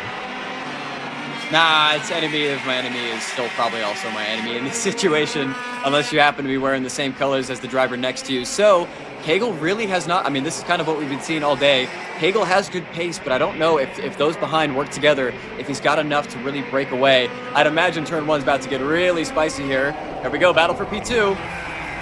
That's a spicy meatball for P2 down the inside. Can we make it 2 for 1? No, the pass doesn't come there, and it will be Brooks and Eversman sticking 4th and 5th there. A long little bit of dust kicked up from Minshew behind, dipping that left rear into the dirt for a millisecond, but not hurting at all. This battle, is just not going to stop. And honestly, if they can't clear a pass easily, it's going to allow Matthew Cagle, when they go for the battle, to get some breathing room. And look at who's behind them, by the way. Keegan Kaminsky is right in this mix, too. I can see that GFC getting involved in this very quickly. Certainly, Keegan's got a lot of experience today on seeing what these carts and what this track is going to be doing and evolving from here on out. Really wise move there from Christian Brooks, not to go for the move at the chicane. Although we've got a battle for the lead and a battle for P3 as the Axis duo going up and moving themselves onto the bottom steps of the podium. As the 420 temporarily takes the lead, John Michael Dunnigan cements himself as that CRG is going to move himself out in the lead. But the black and red boys are coming. First time I can think of today that Matthew Cagle has not been securely in the lead with some breathing room here as battles everywhere up the S's continue to rage on. That 416 of Matthew Cagle, the Formula Works GFC, now really has got to play it smart here as we're under halfway to go. We're 4 laps to go at the moment, but look at this, down the inside into Rocky Moran, taking a note from the minis to make a move there. Clean move through. Watch out for Brooks and Eversman, though. They're right on the back here, but John Michael Dunnigan isn't going to be outdone. Top 6 coming through, top 10 coming through. Duck the helmet down, battle starting, defensive down the front. Here we go, side by side lead to turn 1. Oh man, the big move up the inside for Christian Brooks. I think wisely backs out. Eversman going to go on his own up the inside of his Axis Kart Sport teammate. Really good move there from the American driver. Cal Naughton Jr. gets his day in the sun as well. But the battle for the lead is on. I just don't know. The problem with being Matthew Cagle is you're so much faster than everybody else. You kind of are incentivized to sit on your hands and not make those adjustments. I wonder if this is either everybody catching up or maybe some hesitancy to change that go-kart. But either way, Archer Eversman seems to be the one on the move as he might look to go up the inside. Cagle not wanting to wait. tried to go for the move there. Did Cagle. Dunnigan able to defend it beautifully. And you have this pack of 6 working together, and then the second pack of 6 that will come through as well. Up front, Dunnigan with a little bit of breathing room here for a second. And by breathing room, I mean less than half a second is the gap back through, because look what's happened now. Eversman has worked through on Matthew Cagle. Matthew Cagle now down to 3rd. Christian Brooks sitting in 4th. 5th place now is going to be Keegan Kaminsky, and Jackson Minshew holding 6th place here. It all erupted in KA Senior. Tell you what, Cagle's got a really interesting choice to make. Does he work with Eversman to try to go after this race win, or does he cement himself with a P2 to pick up some valuable championship points? Looks like Rocky Moran is going to be the taste of the afternoon. We'll see if Eversman wants to go for it. He will up the inside. Great move. We'll see if everyone survives. Wow. Everyone alive. 2-for-1 special done, by the way. Oh, for now. Oh, man. That's a big off there from Dunnigan. That was not what I was expecting John Michael Dunnigan to do. And down into 4th, make it down into 6th as we come across. White flag, 1 lap to go. It's Axis Kart Sport versus Formula Work. Heading through and along. How is this going to play out? Here we go. Defend the inside into the S's. Eversman playing the defensive game, not looking to try to run away, not looking to do anything crazy, is aware that Matthew Cagle is there, is probably aware that Rocky Moran is the place to go. Through the first bus stop, down into Double Orange Street we go, and that's a wide run there. Cagle trying to carry the speed, is going to go side by side through the second bus stop, holding through, now defend the inside. Here we go into Rocky Moran. Surely a defensive move into the last corner should see Archer Eversman comfortably be able to get the advantage. He's looking the wrong way. Oh my goodness. Oh my goodness, what a move! Matthew Cagle trying to go for the race lead. We'll see who's going to get it. Cagle, I think Archer Eversman got caught looking the wrong way. Cagle will sweep the heat races, but certainly the biggest challenge he's seen all day. Eversman P2 will be kicking himself for that. Brooks P3, Kaminsky, Dunnigan, your top 5. Gonna have a hard time beating that. That surely was the race of the day. KA100 Senior delivering in the end for Eversman. You zigged when you should have zagged. That is all that can be said, and that brings us in to 1 heat left to go. But let's round out the results for this heat here as our final cart crossed the finish line here to check the checkered flags. 34 attempted to start, 33 did start. And in the end, this is how they finished. Matthew Cagle up in front with Archer Eversman in 2nd place there, the Red Speed Axis Kart Sport. I mean, this leaderboard doesn't tell the story at all. Cagle with the win, it doesn't tell the history of the race. Christian Brooks in 3rd, Kaminsky 4th, John Michael Dunnigan 5th, Minshew, Stamps, him, Anaya, Gibson, Leslie, Corden, Richards, Aquino, and Brown. Your top 15 here. What an actual wild race. Tell you what, if you're Archer Eversman, this one's got to be bittersweet for sure. You know, kind of playing second fiddle to Christian Brooks all day. You finally get the moment, but I tell you what, it's better that this happens here in the 3rd heat race than in the super heat or forbid the final. So a teachable moment there for the Axis Kart Sport driver. Still plenty of speed. And considering that he and teammate Christian Brooks came from, I believe it was 9th and 11th or 10th and 11th, got to be feeling pretty good to come away with a bunch of 2nds and 3rds. So for sure, the black and red boys have something to fight for come tomorrow's super heat. This is going to be one to watch tomorrow. That is for sure. As the drivers work their way through the scales here. Again, 1 more heat left to go here for the day. KA100 Heritage and X30 Pro. They roll off in less than 3 minutes here. And they are going to be an interesting one to watch as well, as every class has been. But I tell you what, looking through, no penalties handed out. And, of course, thinking back through, it was Kaminsky over Carmicelli. And then it was Nash Motorsports' Joshua Daly in the Tony Kart that ended up winning over Ariel Abba in the Carlos Sainz car. Alex Gutierrez in the OTK Lando Norris kart ended up in 3rd in the Heritage class.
Let's go trackside here. Archer Eversman, the Actis Kart Sport driver, standing by with Jackson.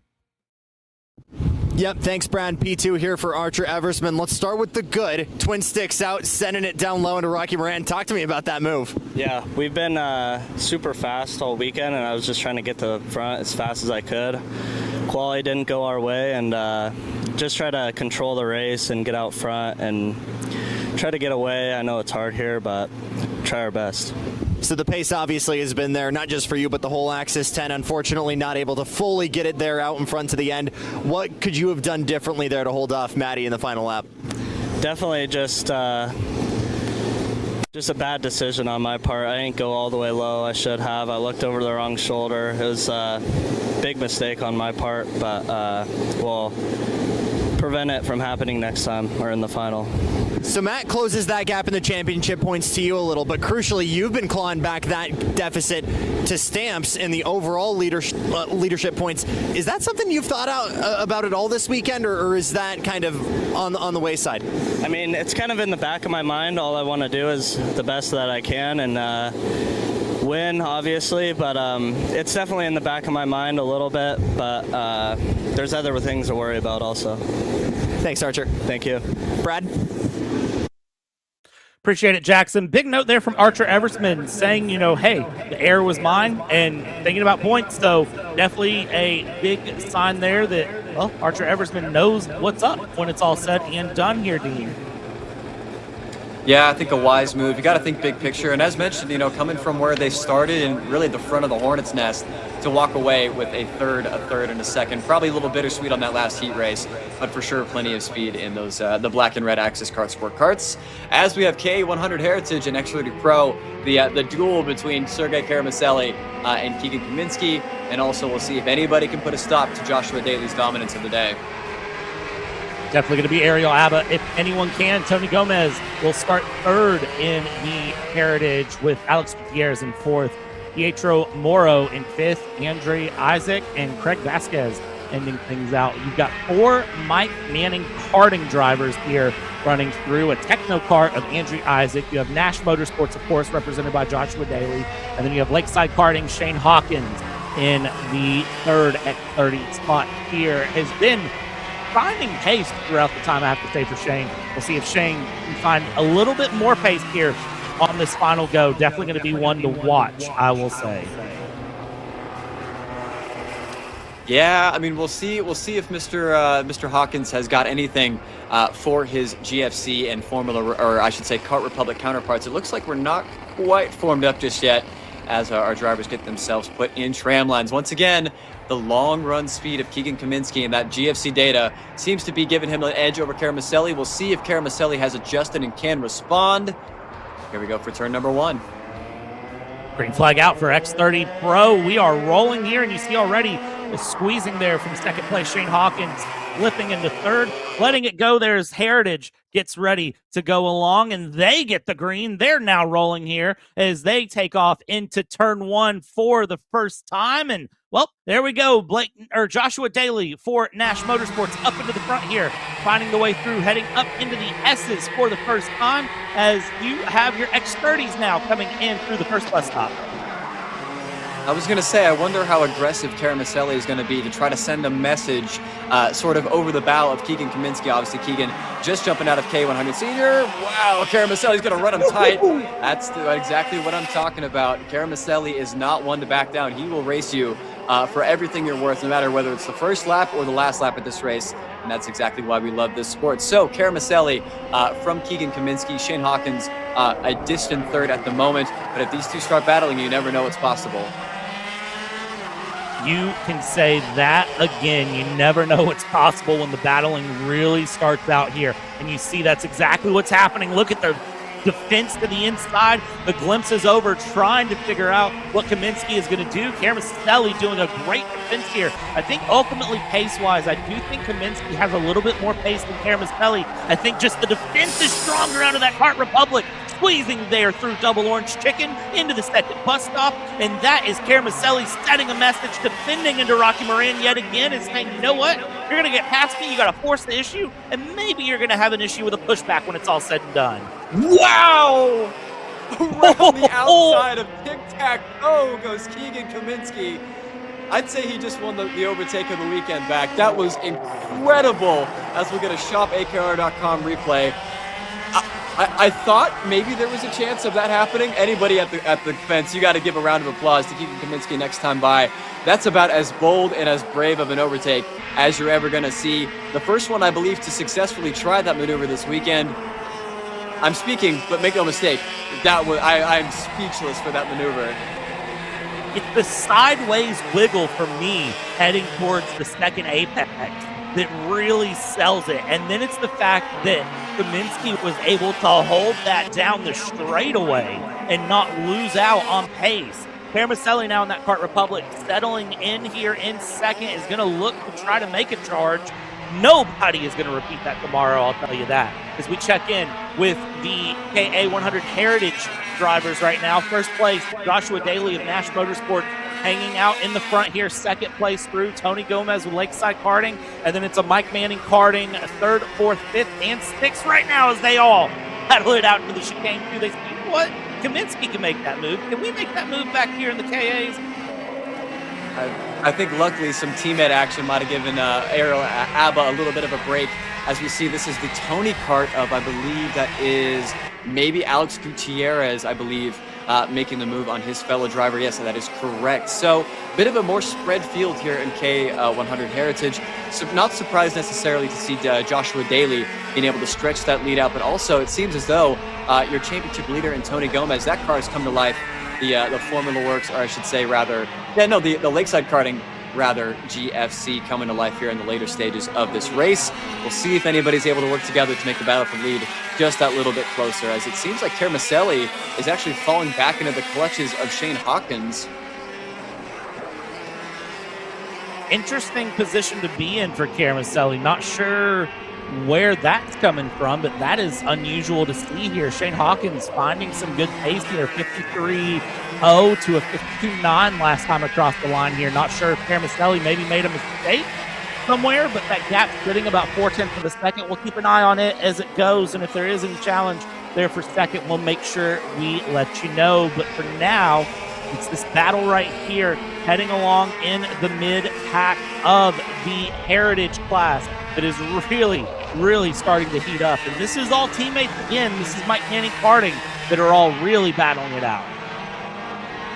Yeah, Pietro Moro starting to come to life, putting the pressure on your championship leader in Tony Gomez. Also, Alex Gutierrez, having just gotten past Ariel Abba, finds himself on the end of this. This being the battle for the bottom two steps on the podium. Two steps on the podium with three drivers going for it. I believe Pietro or Alex Gutierrez might be the quickest of this group. Gutierrez is going to prove me right as he looks up the inside of his MMK teammate. Job done, up into position number 3. So Shane Hawkins has gotten past Kermaselli. Not sure where that's come from, though. As we look here at the moment, seems like Sergey Kermaselli about 3 seconds a lap slower now than Shane Hawkins last time across.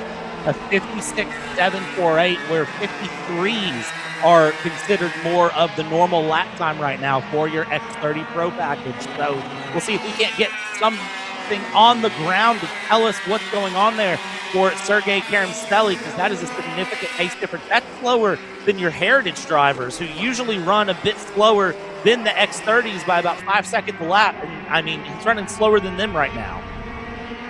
Nah, Kermaselli is a very smart driver. I wonder if he knows that no matter what, if he finishes third, he still gets to start outside of the front row for the super heat. I think there's a chance Kermaselli's pulled off, I believe, if our timing and scoring is correct. I was thinking maybe Kermaselli was just trying to save those tires as much as possible, knowing that no matter what, he will start outside of row number 2 for the super heat. Maybe a bigger issue at play, as Kermaselli, I believe, has called it a day. Huh. Yep, sure enough. There it is, Kermaselli. Not happy about something there. You see going through, trying to take a look to tell where the issue might be. I have a feeling that is some sort of engine issue. You see Kermaselli looking back through that in the 604's day. We'll see if Jackson Lambros down trackside can maybe get a bit of information there to give us a report on what happened Unfortunately, that is going to kind of neutralize that battle with Kaminsky and Cameron today for the go on this final run, but not neutralize the battle on track in Heritage. Look at that one. Yeah, Tony Gomez unfortunately just got a taste of the two MMK carts going through as Mike Manning Karting moves themselves up into position number 2 and number 3. Gutierrez from the back has had really, really good pace. I don't know if there's going to be enough time for them to chase down Joshua Daly, but they've been as good, and I believe with some clean air might be quicker than the Nash Motorsports drivers. So they've got quite a gap. I believe that's 2.5 seconds to overcome as we're coming to 2 to go. Probably a little too late, but certainly setting themselves up for a good superheat tomorrow. I said that we had Jackson down trackside trying to find out some information. Jackson, what you got for us? I smell burning, which could mean a couple of things. Sergey said it definitely didn't feel like a vibration or anything. It could have been brake drag, but I didn't smell necessarily anything coming from the rotors. Again, it is probably high 80s, low 90s here for ambient, so maybe a little bit of overcooking for that X30 power plant. Our guess is as good as yours, but Sergey said foot was flat to the floor and wasn't able to keep up with even the KA guys. Decided to keep it in and, keep it from being anything more catastrophic. So the Russians' day going to end here in P3. Thank you, Jackson. And yeah, we talked earlier when we talked about some of the engine seal issues that we thought Joshua Daly was dealing with. They get 2 engines here for the day. Hopefully not going to have to pull up the backup for tomorrow. But you never know. Maybe that's a good thing if you have to pull up a backup engine or get approval from the technical steward in order to do a repair overnight. That can make a big difference here in your weekend. Yeah, unfortunately not going to be the battle for the win that we were hoping for, but I think we're going to have plenty of action here for the battles respectively for P2 and P4 for K100 Heritage as Ariel Abba has caught the back of, this is Alex Gutierrez for position this is Tony Gomez rather, for position number 3, but all out in front it is Joshua Daly having a nice little Saturday drive in Southern California as the MMK teammates are going to fight it out here for P2.